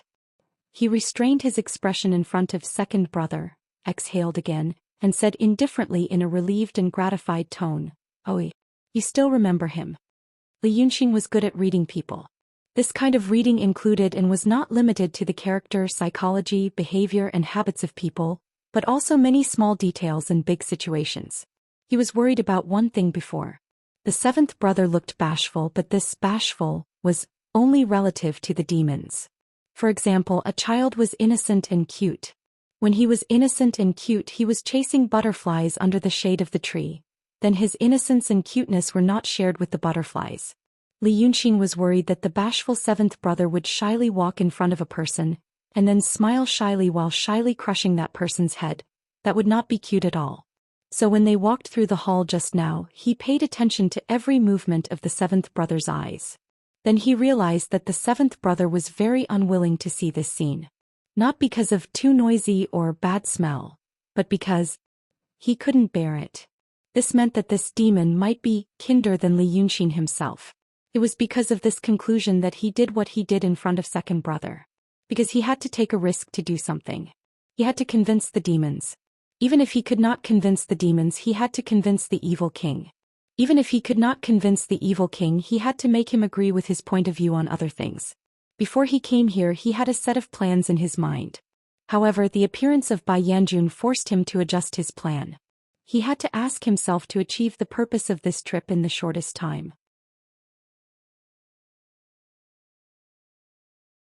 Therefore he had to take risks based on his bold assumptions and inferences. However, once he was in such a predicament he felt his blood was boiling. The sense of anxiety and powerlessness brought by being trapped in Dongting disappeared in an instant. His heart began to beat happily. He felt that he was on a wonderful and exciting battlefield again. He loved the feeling of knowing a person and then playing with him. It made him feel like he was the king of the world. This kind of abnormal excitement made Li Yunxin happy. It even made him completely immersed in the role and become the person he had set for himself. He asked about old demon Fulu in front of second brother just to see how the seven brothers treated that person. This was the first dangerous move. If the seven brothers now really joined the evil king, he would get himself into trouble by asking about this. If he fought with the seven brothers, he would have nothing to do today. However, seventh brother's reaction made him sure of his judgment. Second brother's words also made him understand that the seven brothers didn't really follow the evil king. They still remembered old demon Fulu. Yes or no? He gambled based on the clues and got the result today. He'll know. He began to make the second dangerous move. The evil king would probably show up soon. He had to temporarily deal with the seven brothers before the evil king appeared. And whether or not this risky move would be correct would depend on whether the painting saint from a long time ago was professional and meticulous in his work, or if he was bored enough. Just as he expected after hearing him say, "You still remember him," the seven brothers' faces became more and more doubtful. They looked at each other again. Second brother frowned and asked, "Who are you?" Li Yunxin smiled slightly. "I know you seven brothers are not actually demons. You are different from them." He raised his hand and pointed at the monster kings who were feasting in the distance. "You are not the same kind of people as them. Our brothers on the vine. And your adoptive father, Humph. I'm afraid you came to this world because of your adoptive father. Now that I've said all this, you seven children, can you guess who I am?" Then he realized that he had made the right move. Second brother and the others showed imperceptible surprise on their faces. But Li Yunxin looked deeper. He found that there was a trace of doubt in their surprise. Because of this doubt, second brother frowned and asked, Could it be that you are Grandpa Mountain gods?" From Li Yunxin's point of view, this was a simple and plain little wisdom of the supporting characters. Second brother thought he had done enough, but the subtle expression on his face still betrayed him. This was a trap. They didn't know anything about Grandpa Mountain God and just wanted to test if Li Yunxin really knew something. If he said yes, it must be a lie. But such a trap could still reveal something. These seven monster kings were said to have been the evil king's adoptive sons for hundreds of years. For such a long time they would not always be naive children. They must have done a lot of things that they should have done. Then, would a man in his 50s or 60s like to call someone grandpa or uncle? But second brother said, "Grandpa Mountain God," in a subtle manner. This was the perspective of a child. When this monster king was testing Li Yunxin, he subconsciously put himself in the perspective of a child. This meant that there was a reference or a candidate in his mind. Because of the existence of this candidate, he subconsciously substituted a similar character to test himself. Li Yunxin knew that he had made the right bet again. The art saint was really bored. He really came up with the guy that he expected. And now the person in second brother's mind must be that guy. So he smiled leniently. "You are second brother, but it is always you talking to me. Because you are smart and smart." He then turned to look at big brother who wanted to say something but hesitated. "You are the big brother. You are very strong, but it is a pity that you are reckless." He then looked at third brother and smiled. "You are afraid of being spanked. Fourth brother, you are afraid of the cold." As he said this, the few of them showed a surprised expression. Perhaps some of them knew, but they could point out their weaknesses one by one. Li Yunxin sighed and said, "If my old friend was here, he would also smile when he saw you guys like this." At this moment, second brother could no longer hide his thoughts. All the words in his heart were written on his face. He only stared and opened his mouth. "Are you that pangolin? What Grandpa said was true." Li Yunxin heaved a sigh of relief in his heart. He smiled. "Yes. Your grandpa should have told you. How did the evil king come about that day?" You chiseled through the mountain and released him. There was no need for Li Yunxin to guide him. Second brother told her everything. Grandpa said that it was you who released the evil king by accident, and it was you who found Grandpa and took the precious gourd seeds with him. Then we were born. But I have never seen you before, I only heard from Grandpa. You actually, really have you? Li Yunxin sighed in his heart. That art saint, just how bored was he? He put on a show and even made up the background story. But since the art saint did such a thing, Li Yunxin also guessed that he had done such a thing. Now his speculation was exactly the same as the art saint's thinking 2,000 years ago. This made Li Yunxin more and more eager to know what kind of person he was.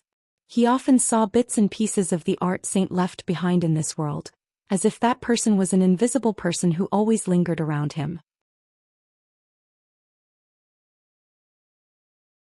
He even felt that if that person was still alive, it was very likely that he would become his friend. A truly interesting and crazy friend that Li Yunxin recognized from the bottom of his heart. So he became more and more excited. Not only because he was about to control these 7 silly children in such a short time, but also because he always felt that there was a deeper meaning behind the things that the art saint left here. Or was it because he felt that there was a deeper meaning behind what the art saint had left behind? Or because he always felt that the things that the art saint left here had a deeper meaning? So he sighed again. Of course there is me.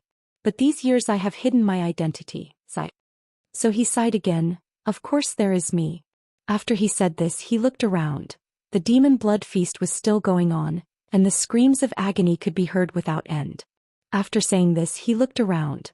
The demon blood feast was still going on and the screams were endless. But the demon king's laughter and curses were louder. At first there were some fellows who were looking at them, but they soon lost interest when they saw that they were neither eating nor fighting. 200 to 300 demon kings would attend the meeting. At this time there were already more than 100 people and the hall was becoming increasingly crowded. Li Yunxin realized that she didn't have much time left. Evil King was probably going to appear soon. Li Yunxin realized that there was not much time left for him. The Evil King was probably going to appear. In the next moment his arms were covered with greenish-gray scales that were as hard as iron. This was the true form of the demon. In this way he once again proved his identity. After all, it was difficult for the 7 brothers to tell the difference between a dragon's scale and a pangolin's scale. Then he moved closer and the smile on his face disappeared. Old Demon Fulu is an old friend of mine. Before this I wasn't free and could only watch him suffer, Li Yunxin said in a low voice while glaring at them. Now that I'm free I'm going to avenge him. I know all the reasons and difficulties you children have. It's just that you have to help me with something today. Just as he said this, 3 horns sounded from the hollow mountain. It was unknown what the bugle horn was made of, but it was deep and powerful. Then it circled around the mountain causing everyone to tremble slightly. Then a little demon monster with a loud voice shouted majestically, "The evil king has arrived." As Li Yunxin spoke she looked up and saw a majestic demon wearing purple armor, with a green face and fangs, and a pair of moon-white dark-brown spotted horns on the sides of his ears slowly descending from the darkness above her. The evil king has arrived. As soon as the evil king entered, the demons in the hall immediately stopped talking. Although there were still some muddle-headed little demons who drank too much and were still making noise, some armored demons from the Pitfall Mountain had already landed in the crowd. Seeing those who were drunk and didn't listen to the dissuasion, the demons didn't ask whose subordinates they were and just hit their heads with a mace. Their heads were smashed into pieces and they no longer made noise. Because of this thunderous method of clearing the hall finally quieted down. Before this, Li Yunxin had seized the last moment and stared at the second brother. "Help me persuade the evil king to go to Dongting and fight with the Daotong Kenzo. If it's done, the old demon Fulu in the netherworld." He stopped talking. Because the last noisy little demon was also killed by the demons from the Pitfall Mountain. The evil king finally landed. Ignoring the big monster kings he separated from the crowd and came to the north. He saw his 7 adopted sons and Li Yunxin. The big monster in the mysterious realm laughed 3 times, showing a pair of pale fangs in his mouth. "Ah, my good children. Who is this?" When he spoke he stared at Li Yunxin with his beady eyes under his thick eyebrows. "I saw you talking for a long time just now. Now that I look at it again, why does this guest smell like a human?" As the evil king said this, the monster kings around him immediately glared at him fiercely. Li Yunxin instantly became the focus of attention.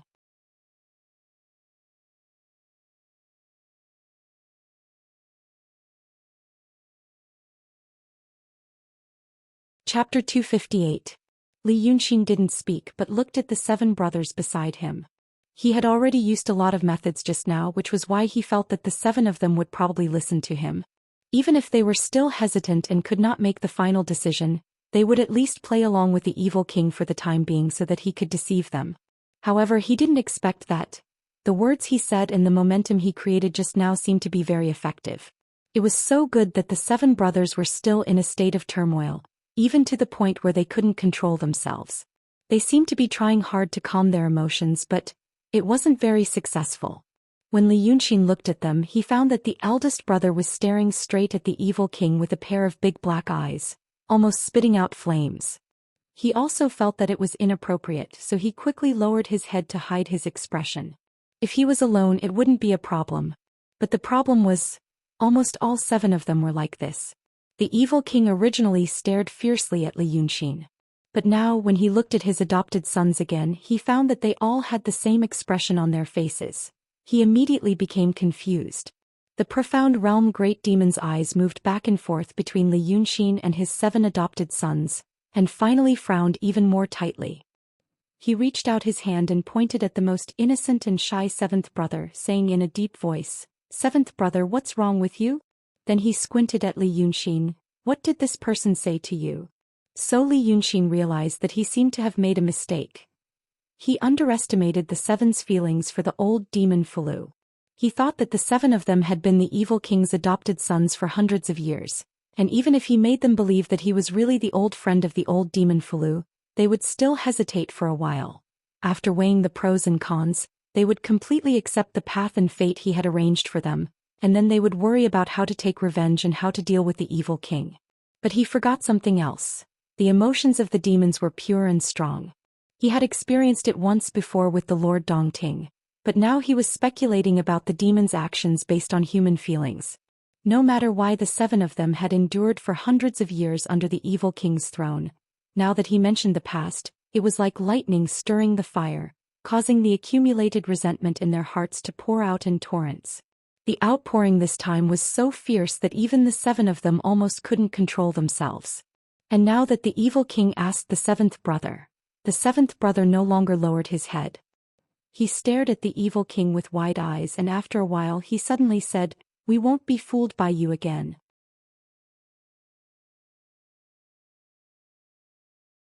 Li Yunxin sighed as soon as she said this. He began to size up the demon kings behind the Diablo king and estimate their strength. Once again he observed the terrain of the cave to see if the escape route that he had prepared beforehand would be useful at this time. But in the next moment he noticed something strange. There was something off about the evil king's demeanor. Logically speaking, under the premise that evil king killed old demon Fulu and adopted the 7 brothers as his sons through some means, he should also be wary of the 7 brothers. And if they were on guard, they would more or less be prepared for the possibility of them betraying them. Then at this moment, they should have revealed a cold and sinister smile on their faces. Then they should have realized that these 7 brothers are indeed preparing to betray us.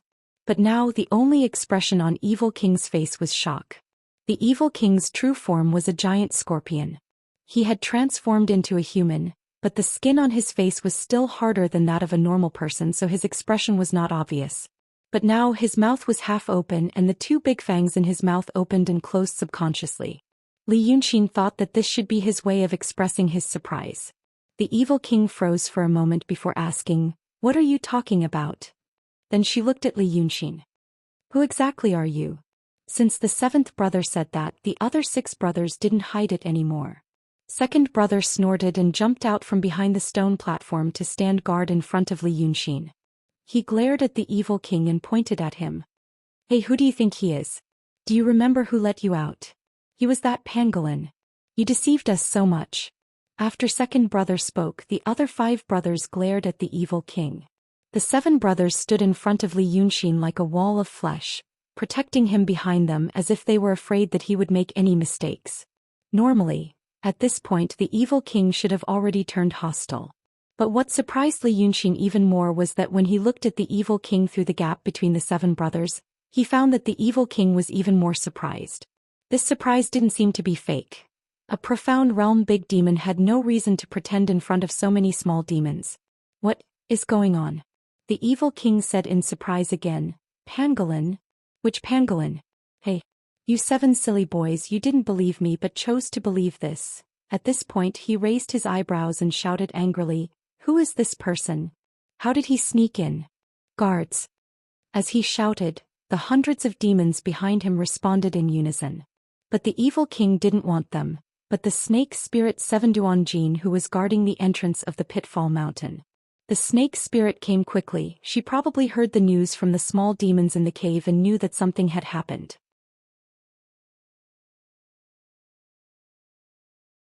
When the evil king shouted again, the snake spirit hurriedly separated the crowd and walked forward. But she didn't panic. While walking leisurely, she looked at Li Yunxin through the gap between the 7 brothers. After a few glances, she came to the side of the tall evil king and bowed slightly. Your Majesty, don't be angry. I knew something was wrong with this person just now and I let him in on purpose. Your Majesty, please listen to me. The evil king was tall, twice as long as Li Yunxin. This snake spirit was unusually tall among humans, but she only reached the evil king's waist.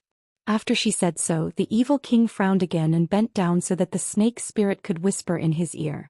After listening to 7 Duanjin's whisper, his brows finally relaxed. Good. The evil king stared at Li Yunxin. So, you're a cultivator? This time it was Li Yunxin's turn to be surprised. But as surprised as he was, he never thought that everything would be smooth sailing for him. So he only took a step back, a little further away from the 7 brothers and said, I think the evil king has misunderstood. I'm not a cultivator. I'm the same as everyone here. A demon, a Yin spirit, but definitely not a human. The 7 brothers in front of him seemed a little confused. They didn't know why 7 Duanjin and the evil king said that Li Yunxin was a cultivator. So they looked at each other and then turned to look at Li Yunxin. At this time the evil king laughed 3 times. You're not a cultivator, how can you see my real eye? As he said this, he waved his hand, and the iron plate that Li Yunxin saw flew out of 7 Duanjin's sleeve and fell into his hand. At the entrance of the cave, Li Yunxin saw that this thing was as tall as him. Right now, when Evil King held it in his hand, it was as if he was holding a slightly larger book. The Evil King took the magic treasure and didn't make any movements, but just shook the real eye. The scene in front of them suddenly changed. They were no longer surrounded by the blazing cavern of the Pitfall Mountain. Instead, they were surrounded by a hill. Not only did the scene change, even the season seemed to have changed. It was supposed to be summer. Near the city of Wei, the weather was especially hot. But now it suddenly became cool or even slightly cold. Li Yunxin stood beside the 7 brothers, and in front of them was a big green stone. Next to the green stone was a crooked pine tree. The pine needles on the tree were sparse and dark green.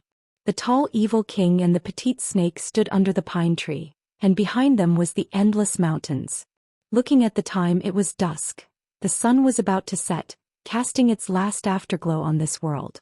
The setting sun turned everyone golden, and the leaves in the distance looked even more yellow. This should be somewhere in the north.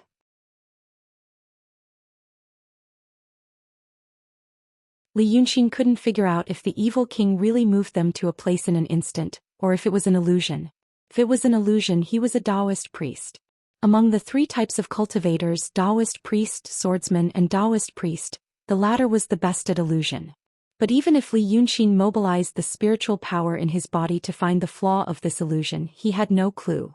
Everything around him was incomparably real, without the slightest trace of artificiality.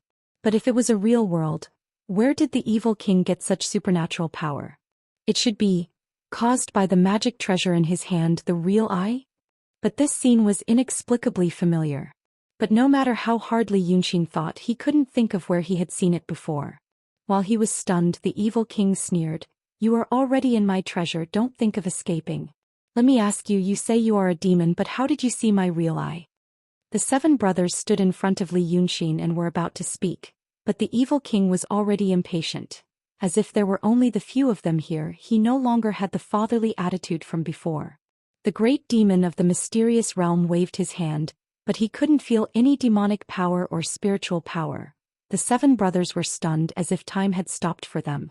Then the evil king waved his hand again, and the 7 muscular fiendish demons lined up in a row and rolled down the hill. Seeing this scene, Li Yunxin frowned. The snake spirit laughed lightly at the side. A flirtatious jade-faced little silver dragon, I'm afraid you still don't know where you gave yourself away. Do you still remember the thing I told you to look at when you entered the door? There was a hole in that metal plate, and in the hole was a black dot. Qi Duanjin looked at Li Yunxin and sneered. I asked you what you saw and you said you saw an eye. It should be a tiger or leopard.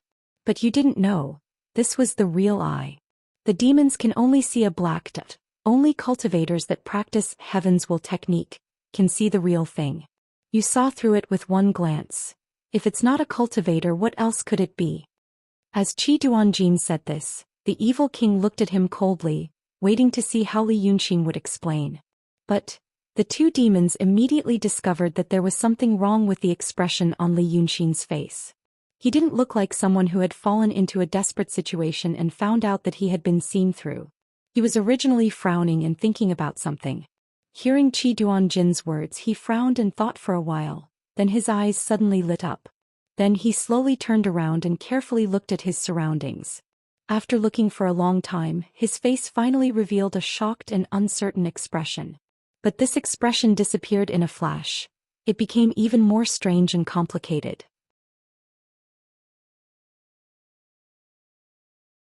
The evil king and Qi Duanjin didn't know what that expression meant. Only Li Yunxin himself knew. He ran into a treasure and solved a mystery that had existed in his heart for more than 10 years. It was actually in this place, and it was actually this kind of thing. The evil king didn't like his bluff. He glared and said in a low voice, "You arrogant fellow, are you still thinking of some escape plan? This king will break your arms and legs. Let's see if you'll speak the truth." After saying this, he put his fingers together and pointed at Li Yunxin. With just one finger, Li Yunxin, this dragon son of the true realm, was completely unable to move his arms and legs. Any cultivator would panic in such a situation. Not because he was trapped, but because he couldn't feel any spiritual or demonic energy at all. It was as if his body was suddenly isolated from this world, and he had lost contact with it. But this kind of panic didn't appear on Li Yunxin's face. On the contrary, he turned his eyes to look around, and when he was sure that he really couldn't move, he laughed loudly. Good, good, good, good, good, good, good, good. It really is such a treasure. The evil king ignored him. With a gloomy face, he hooked his finger and pulled Li Yunxin over. He didn't say anything else. He took out a thick broadsword out of nowhere and swung it. With a slashing sound, Li Yunxin was cut into 2 halves by his saber. He was cut in half at the waist and his lower body fell to the ground. But he still seemed to be restrained, and even blood couldn't flow out. The evil king cut him and sneered. Hee, it doesn't hurt or itch, right? Let me tell you, I used a magic weapon to restrain you and cut off your 5 senses. When I get rid of this restraint, I guarantee that you will be in so much pain that you won't be able to live or die. Now quickly tell me everything in detail. This magic weapon of mine is still here. Maybe I can be merciful and reattach your body.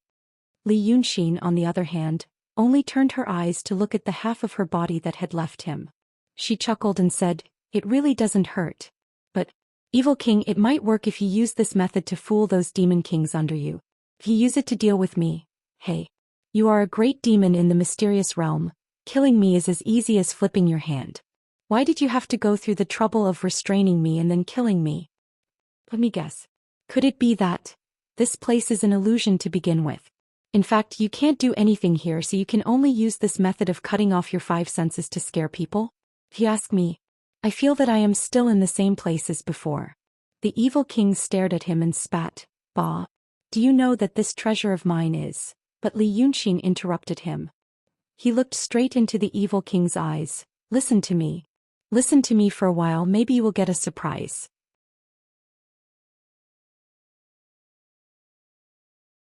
Hehe. Such a treasure is in your hands, but you can only use it to scare people. Don't you think it is a waste? The more 7th Duanjin listened to him, the more he frowned. He pulled the evil king's waist. "King, don't listen to his nonsense, he is deceiving you." Li Yunxin sneered again. Nonsense? You used 2 pieces of iron to tie the treasure left by the art saint, exposed it in broad daylight and used it to scare people. Do you really think that you are unfathomable and powerful? As soon as he said this, 7th Duanjin stopped talking. Even the evil king stopped talking. Put me down, Li Yunxin said to the dumbfounded evil king. I originally came to harm you, but now I have changed my mind. Put me down and I might tell you how to use this treasure properly. At this moment, the ruthlessness and awe-inspiring aura on the evil king disappeared. Perhaps Li Yunxin had hit the nail on the head and he had been thinking about this for a long time about how to use this treasure properly. Hence, he was stunned for a while before he asked, Do you really know? Misty Nuda Kaimao is one of the 8 ancient scrolls left behind by the art saint in the past. Li Yunxin glared at him. Don't you think so? The evil king finally subconsciously waved his hand. Hence, Li Yunxin regained his senses. Just as he expected, the cutting off of his 5 senses and being cut in half by the evil king were just an illusion. He still stood on the same spot. He looked around again and let out a long sigh. Misty Nuda Kaimao, Misty Nuda Kaimao. So this is what it means, he muttered to himself. What kind of dialect is this?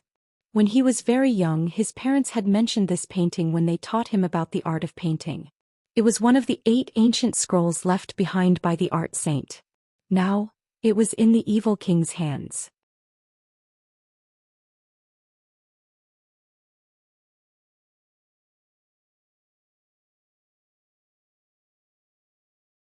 Chapter 259.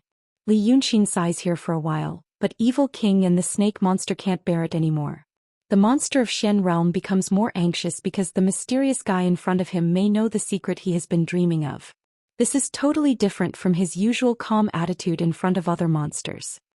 He stares at Li Yunxin with his eyes wide open, and a thunderous voice comes out of his mouth. Are you a cultivator? Are you a Daoist painter? What do you know? Li Yunxin waves his hand. Don't panic. I'm more surprised than you. Let me think about it first. He paused for a moment and looked at evil king. I thought that you and old demon Fulu were mortal enemies, and that's why you killed him and gave his 7th child some magic potion to make them your own. I was wrong, wasn't I? Evil king frowns. But Li Yunxin raises his hands and presses them down slightly to comfort him. Okay, let's talk about me first. I'm not a pangolin. I'm indeed a Daoist painter, but that was when I was alive. Now I'm a monster. Here I am. I was planning to sow discord in your pitfall mountain and let you go to Dongting to die. If a big monster like you fights with the orthodoxy, they won't be distracted and I can get away easily. But now it seems that I have to reconsider.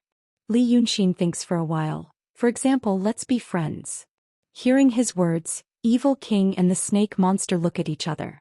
The snake monster is a little stunned and then she yells, You are Dragon 9? Because of her words, the setting sun in the background suddenly falls behind the mountains, and the darkness finally comes. A sudden gust of wind blows between heaven and earth. Autumn leaves and dead branches are flying with the wind, as if a giant above the endless sky takes a deep breath. The remaining dark green pine needles on the old pine next to the big blue stone seem to be startled. They all point at Li Yunxin as if thousands of pine needles will be shot at him at any time. The shock and puzzlement on Evil King's face faded away. Because of the snake spirit's words, he no longer treated Li Yunxin as a random mysterious enemy, but as an evenly matched opponent. He let out an oppressive and dull voice from his throat. Long Jiu? You sure have guts. How dare you make trouble in my pitfall mountain instead of staying in your Dongting? Take this. The moment the great fiendish demon's voice faded, the massive mountain-like figure in the darkness pounced forward. As he pounced, the wild wind between heaven and earth dissipated. It no longer blew aimlessly, but became the violent wind pressure that he brought along. Together with the darkness, it rushed towards Li Yunxin with overwhelming force. The distance between the two of them was only a few steps. This pounce was even faster than a galloping horse.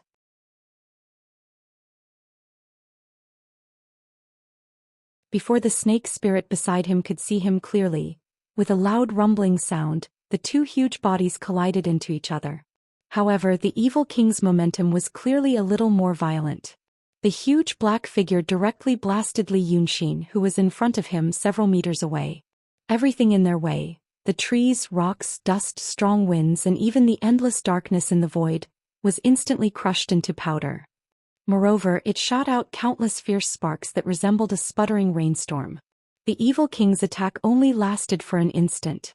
The snake spirit Qi Duanjin did not even have the time to dodge the strong wind created by the two people. The figures of the two great fiendish demons had already separated. So the snake spirit saw the true body of the self-proclaimed, romantic jade-faced little silver dragon. He had already become as tall as the evil king. His body was covered in a steel-like dark green scale armor. A pair of ferocious and terrifying red antlers grew out of his forehead. On his neck was a steel-like white mane. From between the hair and the scales, there was a large amount of mist that rose up, protecting him within, that delicate and handsome human figure with a slender figure. Right now, he had already revealed his true body, turning into a ferocious-looking fiend god. The snake spirit sucked in a breath of cold air. He really was Dragon's son. He was previously speaking frivolously and acting carelessly. But after such a short moment, he had already emitted a terrifying pressure that made it hard for her to breathe. The snake spirit could not help but take a step back. But then she realized that she should not be like this. But she hesitated for 2 breaths of time and did not dare to take another step forward. Because that was dragons. She gritted her teeth and looked at her evil king. When the two of them collided, the scales and carapace fiercely rubbed against each other. The sparks that shot out actually ignited the dry vegetation around them. As a result, she saw the evil king standing like a mountain not far from Li Yunxin, his face flickering with uncertainty in the flickering firelight. And that dragon's son was also standing, but there were specks of dark golden blood dripping from his clenched right palm. As soon as it fell to the ground, a cloud of smoke rose up like hot magma. Dragon's son grinned, revealing his sharp fangs, and smiled coldly. "Evil king, you have great strength. A great demon in the mysterious realm, you live up to your reputation. Thank you." The evil king did not speak. He was still frowning as if there was something he could not figure out. After a moment of silence, he suddenly raised his head, his eyes flashing with a dangerous light. "Then, let me experience it again." As soon as he finished speaking, he pounced forward again and collided with Li Yunxin. But this time the snake spirit was prepared.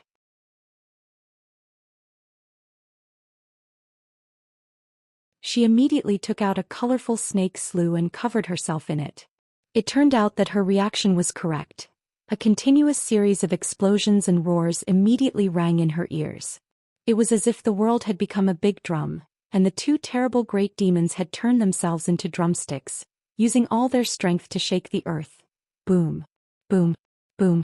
The entire land was plowed into the sky by the two of them. The sky and the earth were overturned, and then tons of soil and rocks that they had blasted into the sky poured down, burying everything. Then there was the intertwining of flames and smoke, and the continuous sharp hissing sound almost tore the eardrums. The snake spirit could feel that the magical weapon refined from her snake skin, which she used to protect herself, was being bombarded by the aftermath of the battle between the two. It was on the verge of collapse, like a small boat drifting on the stormy sea. This is such a terrible power. The battle lasted for a full quarter of an hour. When the snake spirit thought that she was about to die of exhaustion, the world finally returned to peace. She waited for 3 breaths before she dared to push aside the sand and gravel on her body and poked her head out to look. The scene in front of her was no longer what it used to be. The land had turned into black scorched earth, and flames and smoke were rising from it. The world in front of her was like purgatory, and in the midst of the flames and smoke, Dragon's son and the evil king were still opposite each other. But the evil king was still the evil king, and there was not a single injury on his body. But Dragon's son's body was almost plated with a layer of golden light. That was the golden dragon blood. There was still mist rising from between his scales, but the mist had been dyed pale gold. However, he still stood steadily 5 steps away from the evil king and stared at him. Then he laughed again and golden blood dripped from between his fangs. The evil king only said 1 strike, but now it has come so many times. After saying this, he took a step forward unsteadily. Because of this step, his body seemed to have suddenly split open, and the golden dragon blood flowed down from his scales like small streams. "If we keep doing this, we won't be able to be good friends." The evil king still did not speak and only stared at him. The snake spirit frowned, not knowing why her king was so abnormal. But she was not a stupid demon after all. She looked at Li Yunxin and then looked at the evil king. Suddenly she widened her eyes, slightly opened her mouth and stopped talking.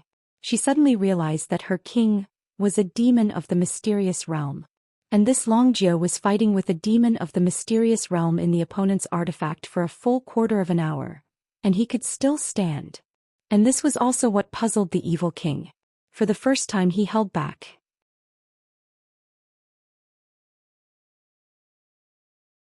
It was just to teach this arrogant brat a lesson, and to see if he was really a dragon or not. So the first strike forced Li Yunxin to show his true form. In the end it only scratched his skin.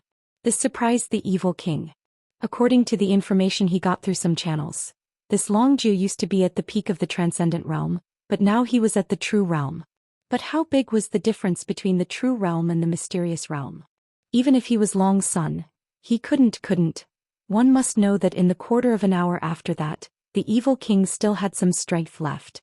But later, he hadn't met an opponent of his level for almost 1,000 years. The more he fought, the braver he became, the more excited he became. He had already used all his strength. But he didn't kill him. The evil king stared at Li Yunxin for a long time and then said, "What did you do?" Li Yunxin laughed crazily. This laugh made blood flow. "I've said it before. You've obtained this magic treasure, but you're only using it to scare people and identify cultivators. It's a reckless waste of God's gifts." Octave Treasure's ancient scroll. Li Yunxin shook his head. "The world's treasure. Those old fools of Daotong and Kenzo will go crazy when they see this thing.